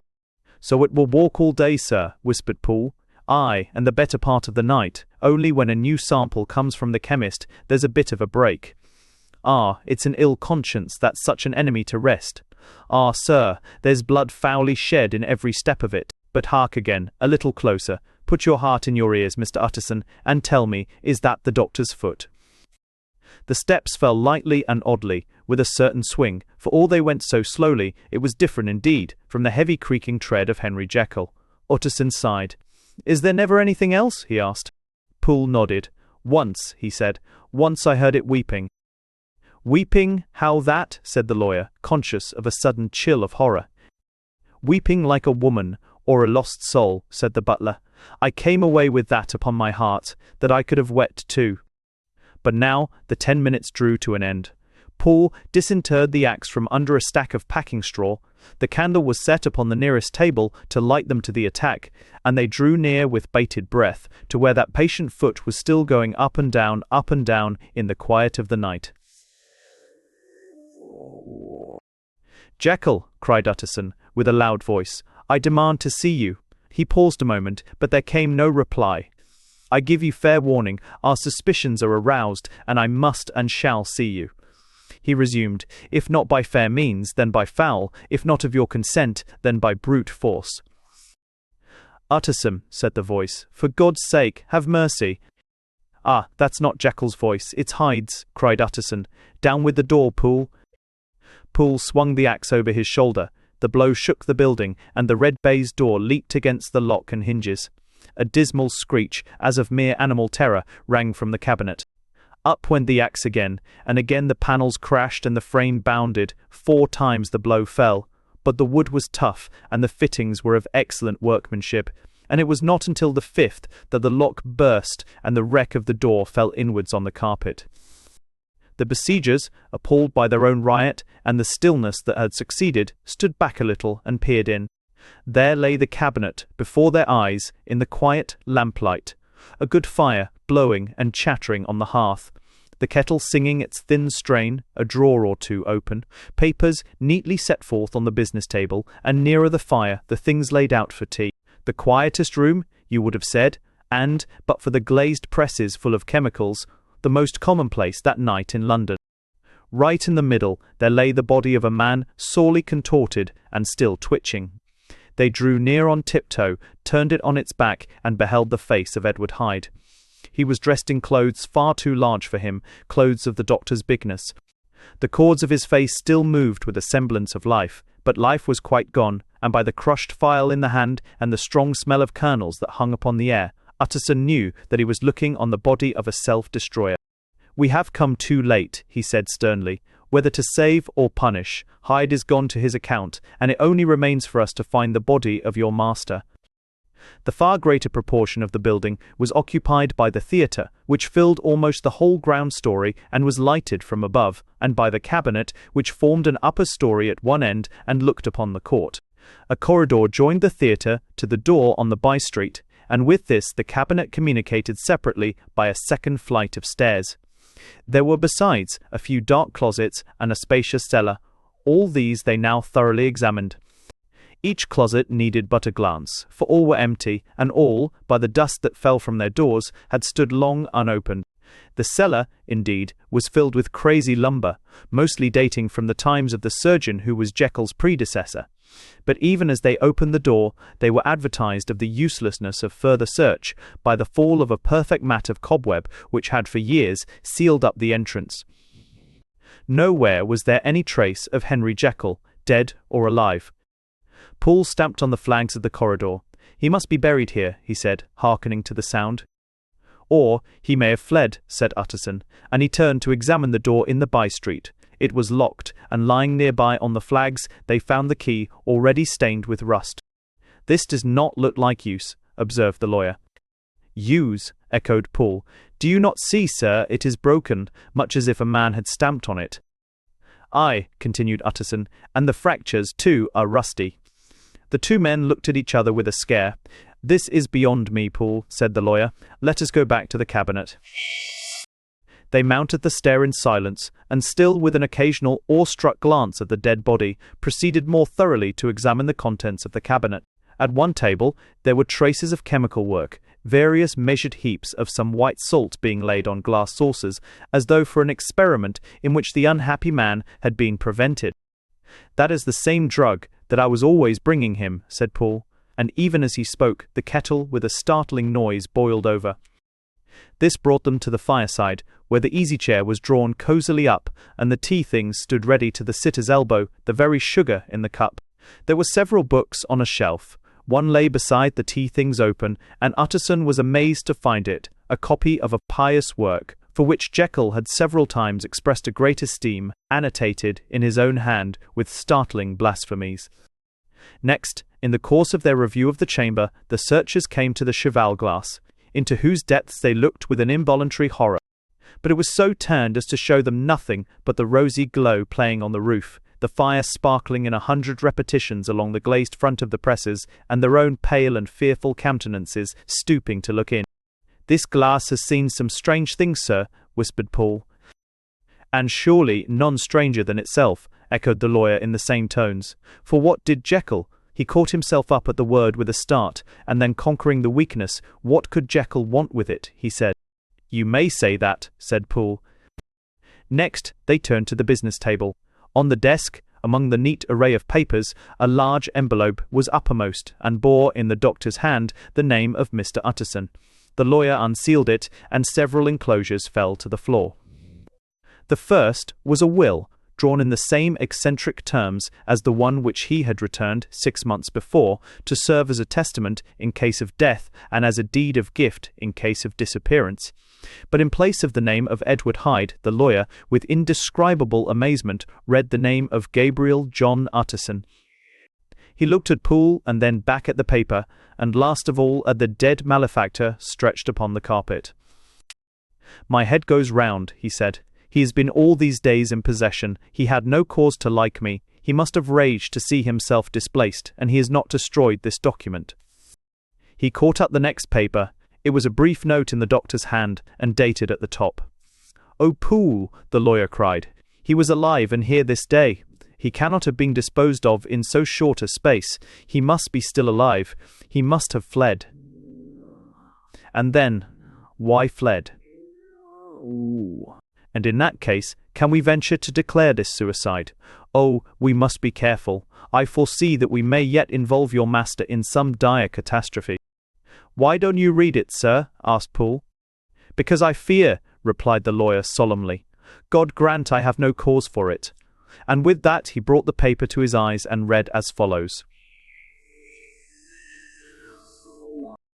"My dear Utterson, when this shall fall into your hands, I shall have disappeared, under what circumstances I have not the penetration to foresee. But my instinct and all the circumstances of my nameless situation tell me that the end is sure and must be early. Go then, and first read the narrative which Lanyon warned me he was to place in your hands, and if you care to hear more, turn to the confession of Your unworthy and unhappy friend, Henry Jekyll. There was a third enclosure? Asked Utterson. Here, sir, said Poole, and gave into his hands a considerable packet, sealed in several places. The lawyer put it in his pocket. I would say nothing of this paper. If your master has fled or is dead, we may at least save his credit. It is now 10. I must go home and read these documents in quiet, but I shall be back before midnight, when we shall send for the police. They went out, locking the door of the theatre behind them, and Utterson, once more leaving the servants gathered about the fire in the hall, trudged back to his office to read the two narratives in which this mystery was now to be explained. Dr. Lanyon's narrative. On the 9th of January, now 4 days ago, I received by the evening delivery a registered envelope addressed in the hand of my colleague and old-school companion, Henry Jekyll. I was a good deal surprised by this, for we were by no means in the habit of correspondence. I had seen the man, dined with him, indeed, the night before, and I could imagine nothing in our intercourse that should justify formality of registration. The contents increased my wonder, for this is how the letter ran. 10th December, 18, P.S.A. Dear Lanyon, you are one of my oldest friends, and although we may have differed at times on scientific questions, I cannot remember, at least on my side, any break in our affection. There was never a day when, if you had said to me, Jekyll, my life, my honour, my reason, depend upon you, I would not have sacrificed my left hand to help you. Lanyon, my life, my honour, my reason, are all at your mercy. If you fail me tonight, I am lost. You might suppose, after this preface, that I am going to ask you for something dishonourable to grant. Judge for yourself. I want you to postpone all other engagements for tonight. Even if you were summoned to the bedside of an emperor, to take a cab, unless your carriage should be actually at the door, and with this letter in your hand for consultation, to drive straight to my house. Poole, my butler, has his orders. You will find him waiting your arrival with a locksmith. The door of my cabinet is then to be forced, and you are to go in alone, to open the glazed press, letter E on the left hand, breaking the lock if it be shut, and to draw out, with all its contents as they stand, the fourth drawer from the top, or which is the same thing, the third from the bottom. In my extreme distress of mind, I have a morbid fear of misdirecting you, but even if I am in error, you may know the right drawer by its contents, some powders, a feel, and a paper book. This drawer I beg of you to carry back with you to Cavendish Square exactly as it stands. That is the first part of the service. Now for the second. You should be back, if you set out at once on the receipt of this, long before midnight. But I will leave you that amount of margin, not only in the fear of one of those obstacles that can neither be prevented nor foreseen, but because an hour when your servants are in bed is to be preferred for what will then remain to do. At midnight, then, I have to ask you to be alone in your consulting room, to admit with your own hand into the house a man who will present himself in my name, and to place in his hands the drawer that you will have brought with you from my cabinet. Then you will have played your part and earned my gratitude completely.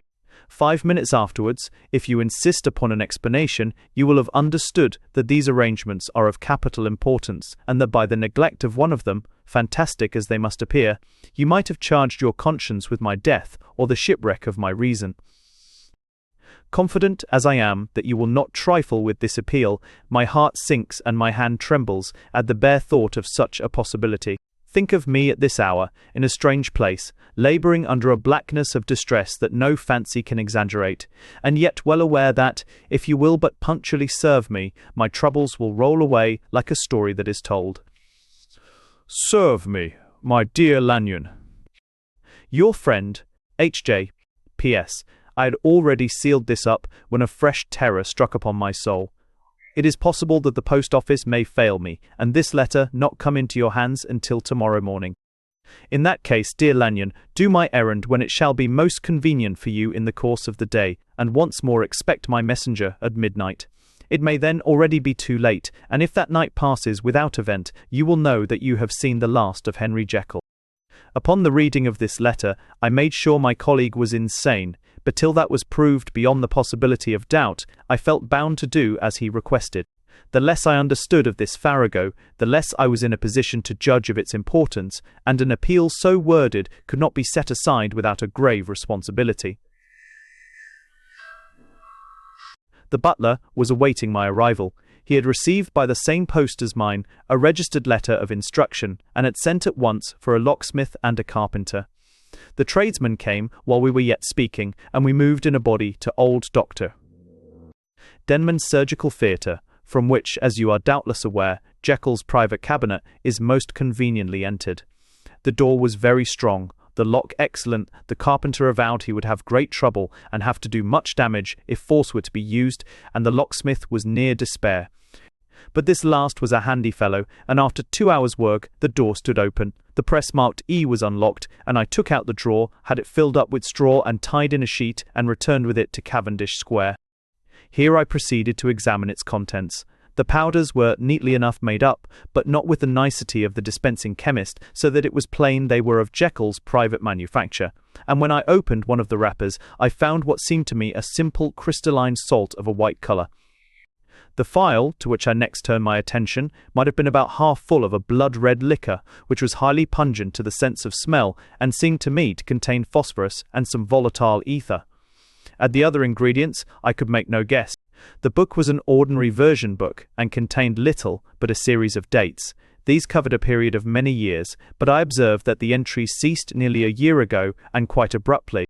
Here and there a brief remark was appended to a date, usually no more than a single word. Double, occurring perhaps 6 times in a total of several hundred entries, and once very early in the list, and followed by several marks of exclamation. Total failure. All this, though it whetted my curiosity, told me little that was definite. Here were a phial of some salt, and the record of a series of experiments that had led, like too many of Jekyll's investigations, to no end of practical usefulness. How could the presence of these articles in my house affect either the honour, the sanity, or the life of my flighty colleague?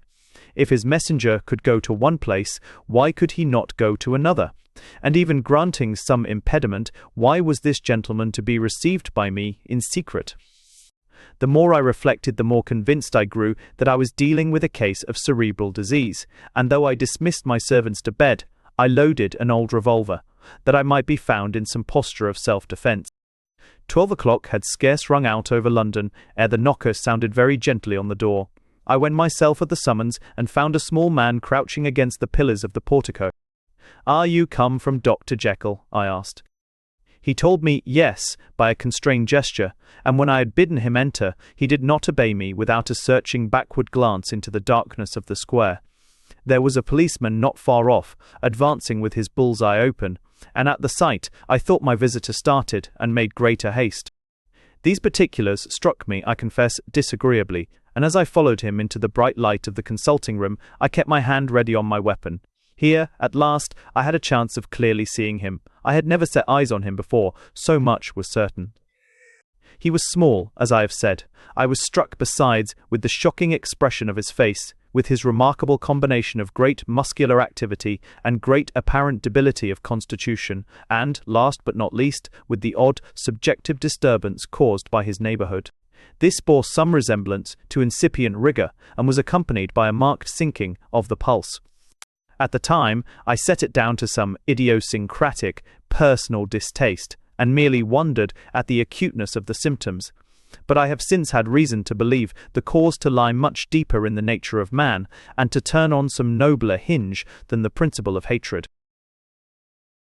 This person, who had thus, from the first moment of his entrance, struck in me what I can only describe as a disgustful curiosity, was dressed in a fashion that would have made an ordinary person laughable. His clothes, that is to say, although they were of rich and sober fabric, were enormously too large for him in every measurement, the trousers hanging on his legs and rolled up to keep them from the ground, the waist of the coat below his haunches, and the collar sprawling wide upon his shoulders. Strange to relate, this ludicrous accoutrement was far from moving me to laughter. Rather, as there was something abnormal and misbegotten in the very essence of the creature that now faced me, something seizing, surprising, and revolting. This fresh disparity seemed but to fit in with and to reinforce it, so that to my interest in the man's nature and character there was added a curiosity as to his origin, his life, his fortune, and status in the world. These observations, though they have taken so great a space to be set down in, were yet the work of a few seconds. My visitor was, indeed, on fire with somber excitement. "Have you got it?" he cried. "Have you got it?" And so lively was his impatience that he even laid his hand upon my arm and sought to shake me. I put him back, conscious at his touch of a certain icy pang along my blood. "Come, sir," said I, "you forget that I have not yet the pleasure of your acquaintance. Be seated, if you please." And I showed him an example, and sat down myself in my customary seat, and with as fair an imitation of my ordinary manner to a patient as the lateness of the hour, the nature of my preoccupations, and the horror I had of my visitor would suffer me to muster. "I beg your pardon, Dr. Lanyon," he replied civilly enough. "What you say is very well founded, and my impatience has shown its heels to my politeness. I come here at the instance of your colleague, Dr. Henry Jekyll, on a piece of business of some moment, and I understood." He paused and put his hand to his throat, and I could see, in spite of his collected manner, that he was wrestling against the approaches of the hysteria. I understood. A draw. But here I took pity on my visitor's suspense, and some perhaps on my own growing curiosity. "There it is, sir," said I, pointing to the drawer, where it lay on the floor behind a table and still covered with the sheet. He sprang to it, and then paused, and laid his hand upon his heart. I could hear his teeth grate with the convulsive action of his jaws, and his face was so ghastly to see that I grew alarmed both for his life and reason. "Compose yourself," said I. He turned a dreadful smile to me, and as if with the decision of despair, plucked away the sheet. At sight of the contents, he uttered one loud sob of such immense relief that I sat petrified. And the next moment, in a voice that was already fairly well under control, "Have you a graduated glass?" he asked. I rose from my place with something of an effort, and gave him what he asked. He thanked me with a smiling nod, measured out a few minims of the red tincture, and added one of the powders. The mixture, which was at first of a reddish hue, began, in proportion as the crystals melted, to brighten in colour, to effervesce audibly, and to throw off small fumes of vapour. Suddenly, and at the same moment, the ebullition ceased, and the compound changed to a dark purple, which faded again more slowly to a watery green. My visitor, who had watched these metamorphoses with a keen eye, smiled, set down the glass upon the table, and then turned and looked upon me with an air of scrutiny. "And now," said he, "to settle what remains. Will you be wise? Will you be guided? Will you suffer me to take this glass in my hand, and to go forth from your house without further parley? Or has the greed of curiosity too much command of you? Think before you answer, for it shall be done as you decide. As you decide, you shall be left as you were before, and neither richer nor wiser, unless the sense of service rendered to a man in mortal distress may be counted as a kind of riches of the soul. Or, if you shall so prefer to choose, a new province of knowledge and new avenues to fame and power shall be laid open to you, here, in this room, upon the instant, and your sight shall be blasted by a prodigy to stagger the unbelief of Satan." "Sir," said I, affecting a coolness that I was far from truly possessing, "you speak enigmas, and you will perhaps not wonder that I hear you with no very strong impression of belief. But I have gone too far in the way of inexplicable services to pause before I see the end." "It is well," replied my visitor. "Lanyon, you remember your vows. What follows is under the seal of our profession.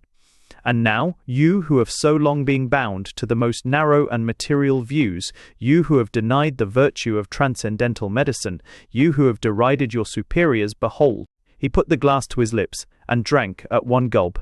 A cry followed. He reeled, staggered, clutched at the table, and held on, staring with injected eyes, gasping with open mouth. And as I looked, there came, I thought, a change. He seemed to swell. His face became suddenly black, and the features seemed to melt and alter. And the next moment, I had sprung to my feet and leaped back against the wall, my arms raised to shield me from that prodigy, my mind submerged in terror. "Oh God!" I screamed, and "Oh God!" again and again, for there before my eyes, pale and shaken, and half fainting, and groping before him with his hands, like a man restored from death, there stood Henry Jekyll.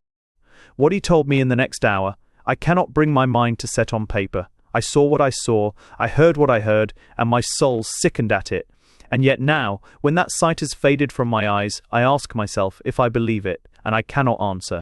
My life is shaken to its roots. Sleep has left me. The deadliest terror sits by me at all hours of the day and night, and I feel that my days are numbered and that I must die, and yet I shall die incredulous.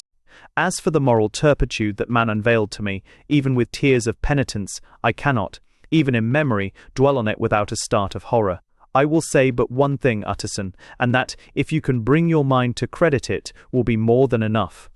The creature who crept into my house that night was, on Jekyll's own confession, known by the name of Hyde and hunted for in every corner of the land as the murderer of Carew. Hasty Lanyon. Henry Jekyll's full statement of the case. I was born in the year 18 to a large fortune, endowed besides with excellent parts, inclined by nature to industry, fond of the respect of the wise and good among my fellow men, and thus, as might have been supposed, with every guarantee of an honourable and distinguished future. And indeed, the worst of my faults was a certain impatient gaiety of disposition, such as has made the happiness of many, but such as I found it hard to reconcile with my imperious desire to carry my head high, and wear a more than commonly grave countenance before the public. Hence it came about that I concealed my pleasures, and that when I reached years of reflection, and began to look round me and take stock of my progress and position in the world, I stood already committed to a profound duplicity of life. Many a man would have even blazoned such irregularities as I was guilty of, but from the high views that I had set before me, I regarded and hid them with an almost morbid sense of shame. It was thus rather the exacting nature of my aspirations than any particular degradation in my faults that made me what I was, and, with even a deeper trench than in the majority of men, severed in me those provinces of good and ill which divide and compound man's dual nature. In this case, I was driven to reflect deeply and inveterately on that hard law of life, which lies at the root of religion and is one of the most plentiful springs of distress. Though so profound a double-dealer, I was in no sense a hypocrite. Both sides of me were in dead earnest. I was no more myself when I laid aside restraint and plunged in shame than when I laboured in the eye of day at the furtherance of knowledge or the relief of sorrow and suffering. And it chanced that the direction of my scientific studies, which led wholly towards the mystic and the transcendental, reacted and shed a strong light on this consciousness of the perennial war among my members. With every day, and from both sides of my intelligence, the moral and the intellectual, I thus drew steadily nearer to that truth, by whose partial discovery I have been doomed to such a dreadful shipwreck that man is not truly one, but truly two. I say two, because the state of my own knowledge does not pass beyond that point. Others will follow, others will outstrip me on the same lines, and I hazard the guess that man will be ultimately known for a mere polity of multifarious, incongruous, and independent denizens. I, for my part, from the nature of my life, advanced infallibly in one direction and in one direction only. It was on the moral side, and in my own person, that I learned to recognize the thorough and primitive duality of man. I saw that, of the two natures that contended in the field of my consciousness, even if I could rightly be said to be either, it was only because I was radically both, and from an early date, even before the course of my scientific discoveries had begun to suggest the most naked possibility of such a miracle, I had learned to dwell with pleasure, as a beloved daydream, on the thought of the separation of these elements. If each, I told myself, could be housed in separate identities, life would be relieved of all that was unbearable, the unjust might go his way, delivered from the aspirations and remorse of his more upright twin, and the just could walk steadfastly and securely on his upward path, doing the good things in which he found his pleasure, and no longer exposed to disgrace and penitence by the hands of this extraneous evil. It was the curse of mankind that these incongruous faggots were thus bound together, that in the agonized womb of consciousness these polar twins should be continuously struggling. How, then, were they dissociated? I was so far in my reflections when, as I have said, a sidelight began to shine upon the subject from the laboratory table. I began to perceive more deeply than it has ever yet been stated, the trembling immateriality, the mist-like transience of this seemingly so solid body in which we walk attired. Certain agents I found to have the power to shake and pluck back that fleshly vestment, even as a wind might toss the curtains of a pavilion. For two good reasons, I will not enter deeply into this scientific branch of my confession. First, because I have been made to learn that the doom and burthen of our life is bound forever on man's shoulders, and when the attempt is made to cast it off, it but returns upon us with more unfamiliar and more awful pressure.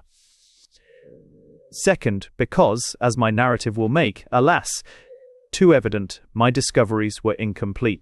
Enough, then, that I not only recognized my natural body from the mere aura and effulgence of certain of the powers that made up my spirit, but managed to compound a drug by which these powers should be dethroned from their supremacy, and a second form and countenance substituted, none the less natural to me, because they were the expression and bore the stamp of lower elements in my soul.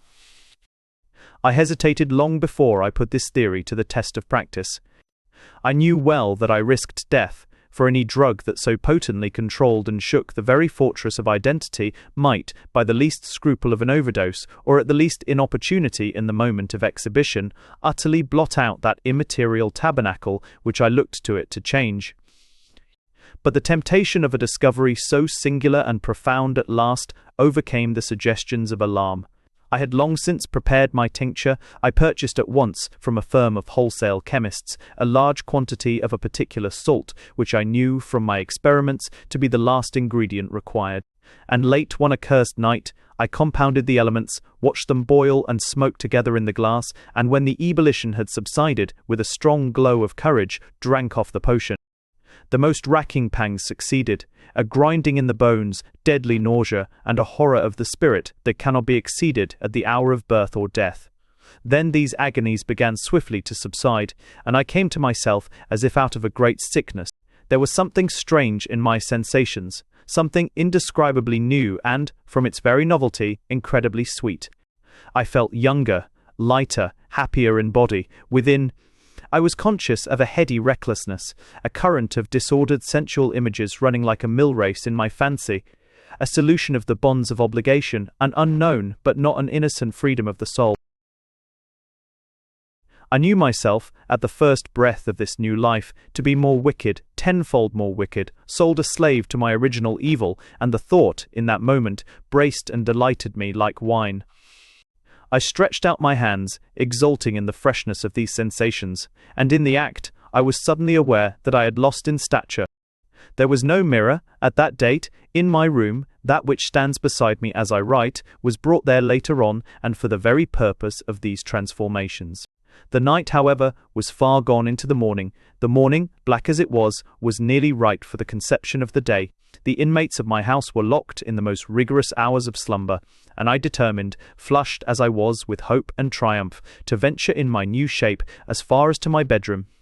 I crossed the yard, wherein the constellations looked down upon me. I could have thought, with wonder, the first creature of that sort, that their unsleeping vigilance had yet disclosed to them. I stole through the corridors, a stranger in my own house, and coming to my room, I saw for the first time the appearance of Edward Hyde. I must here speak by theory alone, saying not that which I know, but that which I suppose to be most probable. The evil side of my nature, to which I had now transferred the stamping efficacy, was less robust and less developed than the good which I had just opposed. Again, in the course of my life, which had been, after all, 9/10 a life of effort, virtue, and control, it had been much less exercised and much less exhausted. And hence, as I think, it came about that Edward Hyde was so much smaller, slighter, and younger than Henry Jekyll.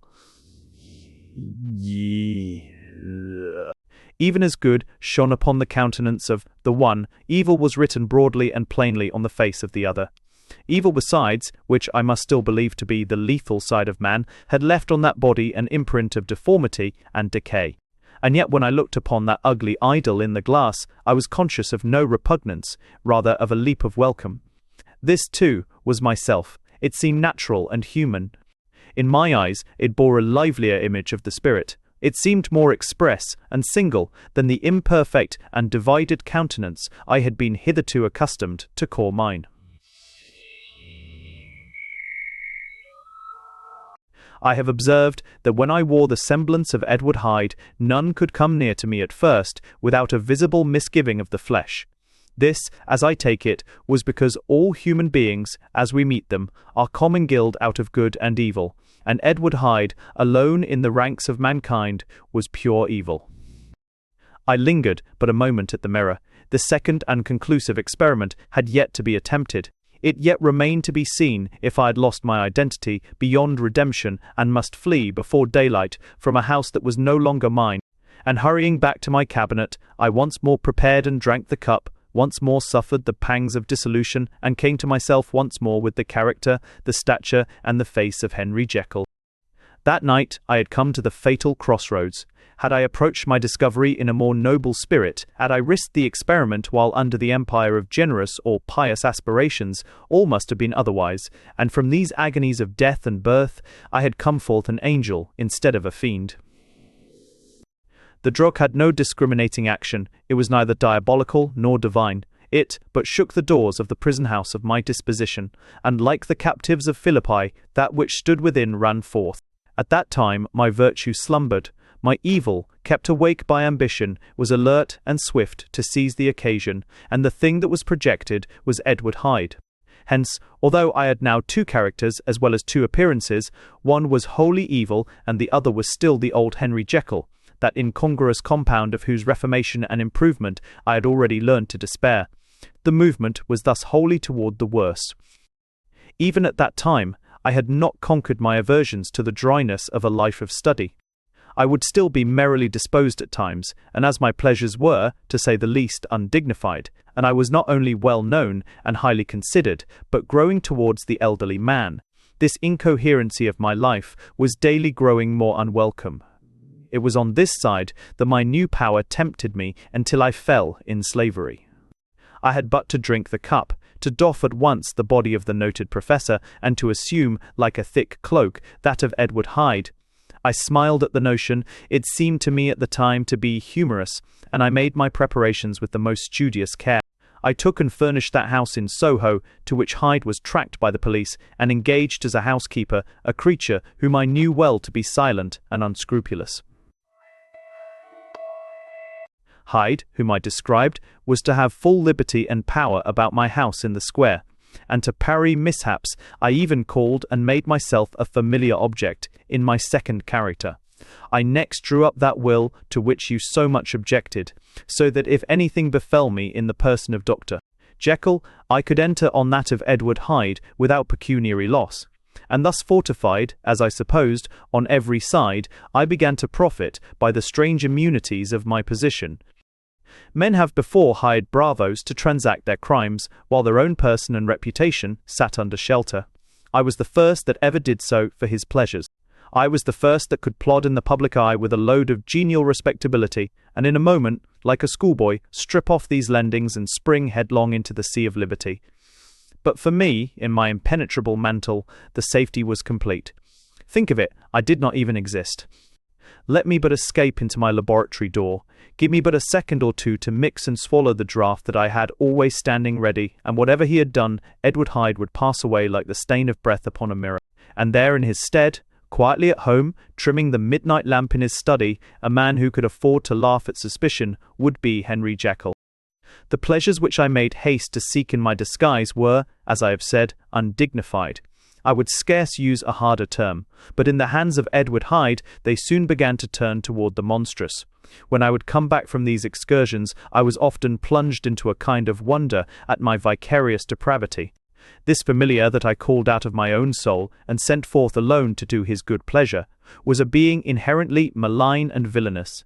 His every act and thought centered on self, drinking pleasure with bestial avidity from any degree of torture to another, relentless like a man of stone. Henry Jekyll stood at times aghast before the acts of Edward Hyde, but the situation was apart from ordinary laws and insidiously relaxed the grasp of conscience. It was Hyde, after all, and Hyde alone, that was guilty. Jekyll was no worse. He woke again to his good qualities seemingly unimpaired. He would even make haste, where it was possible, to undo the evil done by Hyde. And thus his conscience slumbered. Into the details of the infamy at which I thus connived, for even now I can scarce grant that I committed it, I have no design of entering. I mean but to point out the warnings and the successive steps with which my chastisement approached. I met with one accident, which, as it brought on no consequence, I shall no more than mention. An act of cruelty to a child aroused against me the anger of a passer-by whom I recognized the other day in the person of your kinsman, the doctor, and the child's family joined him. There were moments when I feared for my life. And at last, in order to pacify their too just resentment, Edward Hyde had to bring them to the door and pay them in a cheque drawn in the name of Henry Jekyll. But this danger was easily eliminated from the future by opening an account at another bank in the name of Edward Hyde himself. And when, by sloping my own hand backward, I had supplied my double with a signature, I thought I sat beyond the reach of fate. Some 2 months before the murder of Sir Danvers, I had been out for one of my adventures, had returned at a late hour, and woke the next day in bed with somewhat odd sensations. It was in vain I looked about me. In vain I saw the decent furniture and tall proportions of my room in the square. In vain that I recognized the pattern of the bed curtains and the design of the mahogany frame. Something still kept insisting that I was not where I was, that I had not wakened where I seemed to be, but in the little room in Soho where I was accustomed to sleep in the body of Edward Hyde. I smiled to myself, and in my psychological way began lazily to inquire into the elements of this illusion, occasionally, even as I did so, dropping back into a comfortable morning doze.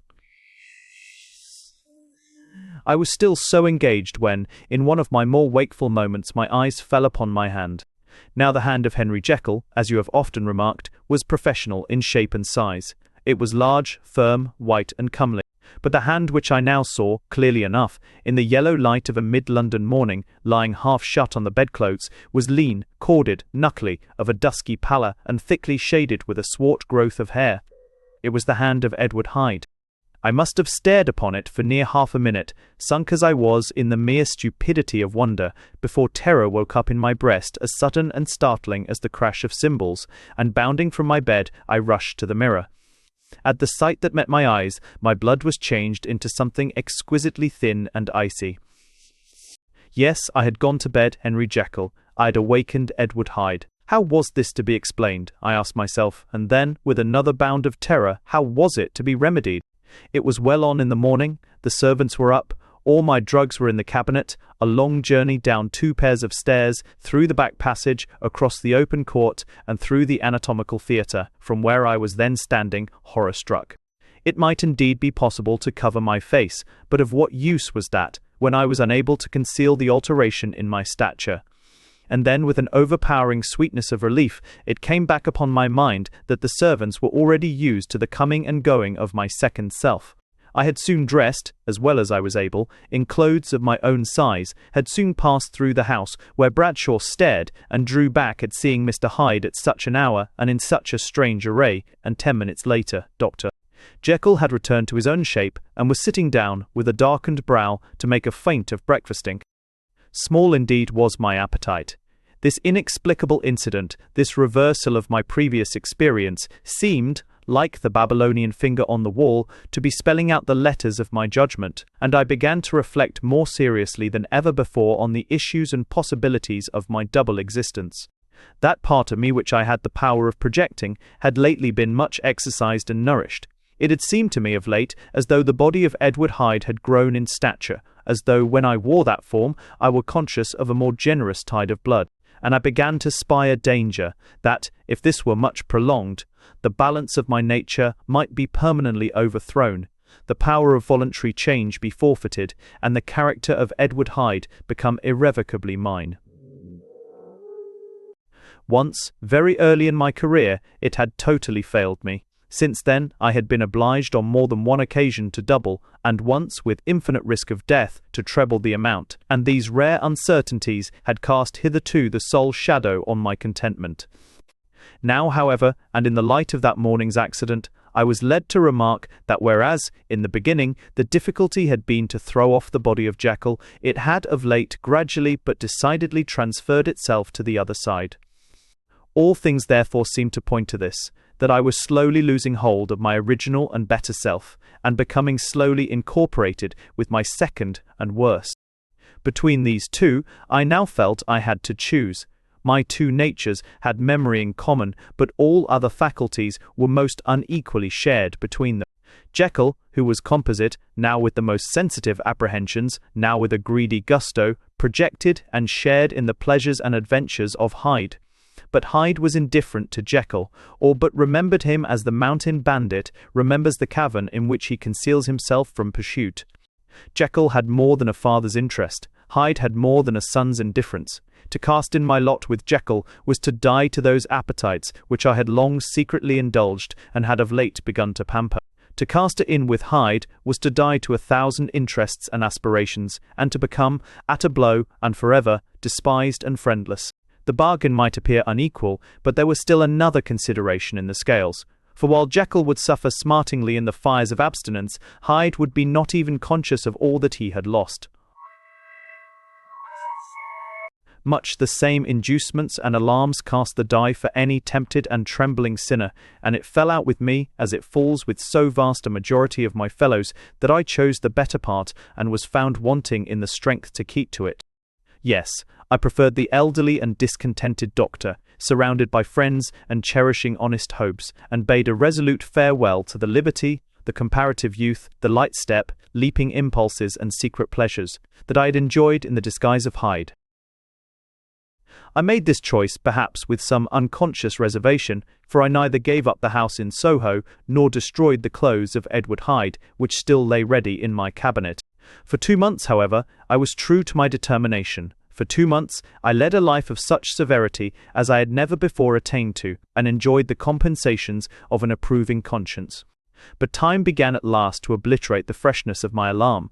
The praises of conscience began to grow into a thing. Of course, I began to be tortured with throes and longings, as of Hyde struggling after freedom, and at last, in an hour of moral weakness, I once again compounded and swallowed the transforming draught.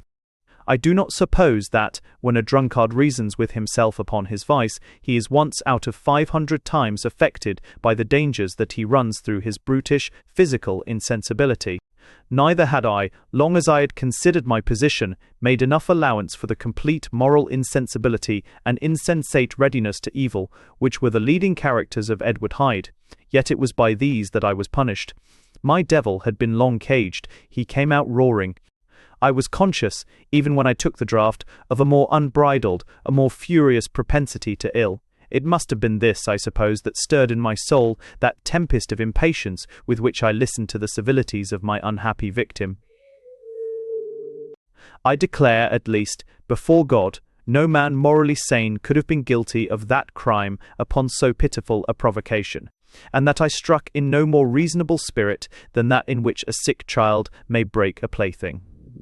But I had voluntarily stripped myself of all those balancing instincts by which even the worst of us continues to walk with some degree of steadiness among temptations, and in my case, to be tempted, however slightly, was to fall. Instantly, the spirit of hell awoke in me and raged. With a transport of glee I mauled the unresisting body, tasting delight from every blow, and it was not till weariness had begun to succeed that I was suddenly, in the top fit of my delirium, struck through the heart by a cold thrill of terror. A mist dispersed, I saw my life to be forfeit, and fled from the scene of these excesses, at once glorying and trembling, my lust of evil gratified and stimulated, my love of life screwed to the topmost peg. I ran to the house in Soho, and, to make assurance doubly sure, destroyed my papers. Thence I set out through the lamplit streets, in the same divided ecstasy of mind, gloating on my crime, light-headedly devising others in the future, and yet still hastening and still hearkening in my wake for the steps of the avenger. Hyde had a song upon his lips, as he compounded the draught, and as he drank it, pledged the dead man. The pangs of transformation had not done tearing him, before Henry Jekyll, with streaming tears of gratitude and remorse, had fallen upon his knees and lifted his clasped hands to God. The veil of self-indulgence was rent from head to foot. I saw my life as a whole. I followed it up from the days of childhood, when I had walked with my father's hand, and through the self-denying toils of my professional life, to arrive again and again, with the same sense of unreality, at the damned horrors of the evening. I could have screamed aloud. I sought with tears and prayers to smother down the crowd of hideous images and sounds with which my memory swarmed against me, and still, between the petitions, the ugly face of my iniquity stared into my soul. As the acuteness of this remorse began to die away, it was succeeded by a sense of joy. The problem of my conduct was solved.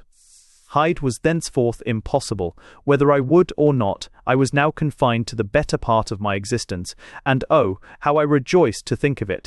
With what willing humility I embraced anew the restrictions of natural life. With what sincere renunciation I locked the door by which I had so often gone and come, and ground the key under my heel. The next day came the news that the murder had not been overlooked, that the guilt of Hyde was patent to the world, and that the victim was a man high in public estimation. It was not only a crime, it had been a tragic folly. I think I was glad to know it. I think I was glad to have my better impulses thus buttressed and guarded by the terrors of the scaffold. Jekyll was now my city of refuge. Let but Hyde peep out an instant, and the hands of all men would be raised to take and slay him. I resolved in my future conduct to redeem the past, and I can say with honesty that my resolve was fruitful of some good.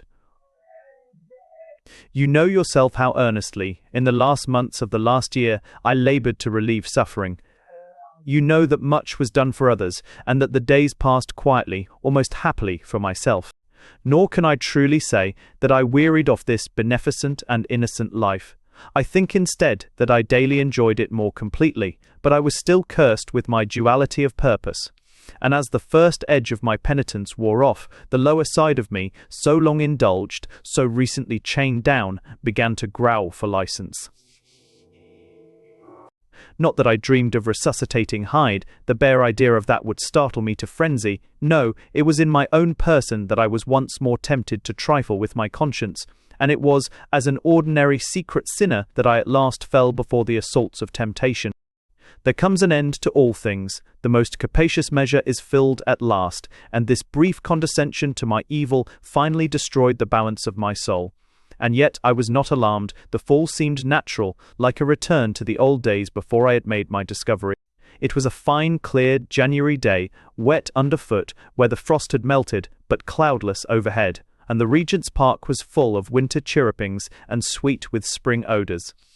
I sat in the sun, on a bench, the animal within me licking the chops of memory, the spiritual side, a little drowsed, promising subsequent penitence, but not yet moved to begin. After all, I reflected, I was like my neighbours, and then I smiled, comparing myself with other men, comparing my active good will with the lazy cruelty of their neglect. And at the very moment of that vainglorious thought, a qualm came over me, a horrid nausea, and the most deadly shuddering. These passed away and left me faint, and then as in its turn faintness subsided, I began to be aware of a change in the temper of my thoughts, a greater boldness, a contempt of danger, a solution of the bonds of obligation. I looked down, my clothes hung formlessly on my shrunken limbs, the hand that lay on my knee was corded and hairy. I was once more Edward Hyde.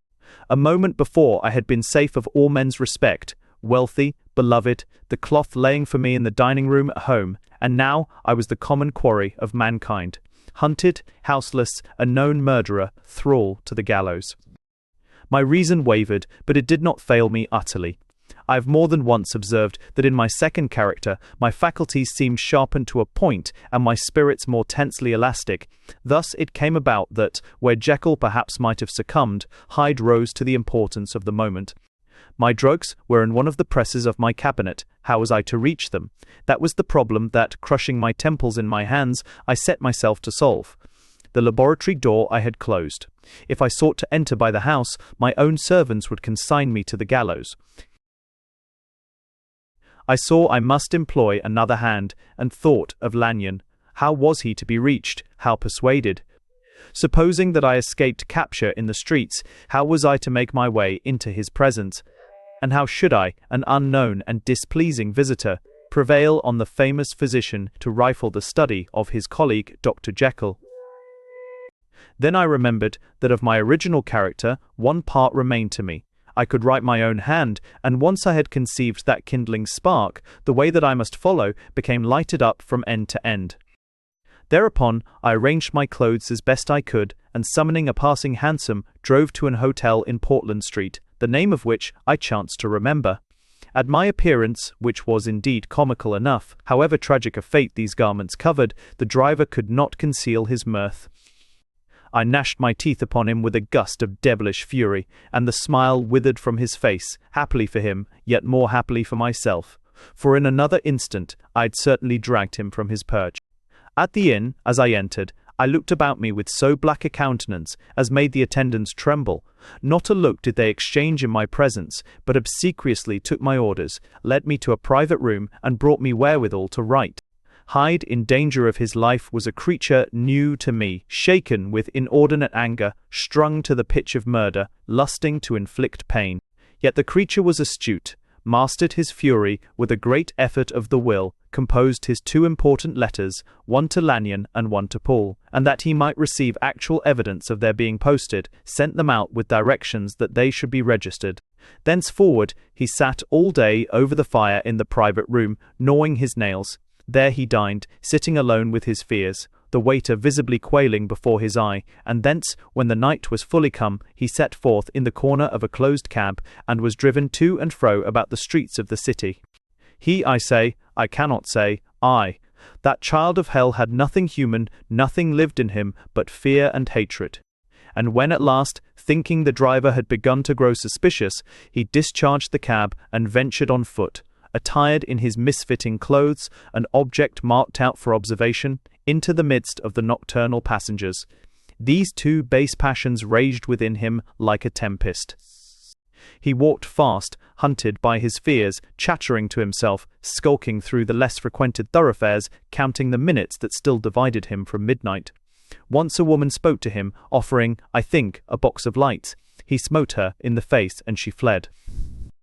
When I came to myself at Lanyon's, the horror of my old friend perhaps affected me somewhat. I do not know. It was, at least, but a drop in the sea to the abhorrence with which I looked back upon these hours. A change had come over me. It was no longer the fear of the gallows. It was the horror of being Hyde that racked me. I received Lanyon's condemnation partly in a dream. It was partly in a dream that I came home to my own house and got into bed. I slept after the prostration of the day, with a stringent and profound slumber which not even the nightmares that wrung me could avail to break. I awoke in the morning shaken, weakened, but refreshed. I still hated and feared the thought of the brute that slept within me, and I had not, of course, forgotten the appalling dangers of the day before, but I was once more at home, in my own house and close to my drugs, and gratitude for my escape shone so strong in my soul that it almost rivaled the brightness of hope. I was stepping leisurely across the court after breakfast, drinking the chill of the air with pleasure, when I was seized again with those indescribable sensations that heralded the change, and I had but the time to gain the shelter of my cabinet before I was once again raging and freezing with the passions of Hyde. It took on this occasion a double dose to recall me to myself, and, alas, 6 hours after, as I sat looking sadly in the fire, the pangs returned, and the drug had to be re-administered. In short, from that day forth it seemed only by a great effort, as of gymnastics, and only under the immediate stimulation of the drug, that I was able to wear the countenance of Jekyll. At all hours of the day and night I would be taken with the premonitory shudder. Above all, if I slept, or even dozed for a moment in my chair, it was always as Hyde that I awakened. Under the strain of this continually impending doom, and by the sleeplessness to which I now condemned myself, even beyond what I had thought possible to man, I became, in my own person, a creature eaten up and emptied by fever, languidly weak both in body and mind, and solely occupied by one thought, the horror of my other self. But when I slept, or when the virtue of the medicine wore off, I would leap almost without transition, for the pangs of transformation grew daily, less marked, into the possession of a fancy brimming with images of terror, a soul boiling with causeless hatred, and a body that seemed not strong enough to contain the raging energies of life. The powers of Hyde seemed to have grown with the sickliness of Jekyll, and certainly the hate that now divided them was equal on each side. With Jekyll it was a thing of vital instinct. He had now seen the full deformity of that creature that shared with him some of the phenomena of consciousness, and was co-heir with him to death, and beyond these links of community, which in themselves made the most poignant part of his distress, he thought of Hyde, for all his energy of life, as of something not only hellish, but inorganic. This was the shocking thing, that the slime of the pit seemed to utter cries and voices, that the amorphous dust gesticulated and sinned, that what was dead and had no shape should usurp the offices of life. And this again, that insurgent horror was knit to him closer than a wife, closer than an eye, lay caged in his flesh, where he heard it mutter and felt it struggle to be born, and at every hour of weakness, and in the confidence of slumber, prevailed against him and deposed him out of life. The hatred of Hyde for Jekyll was of a different order. His terror of the gallows drove him continually to commit temporary suicide, and return to his subordinate station of a part instead of a person.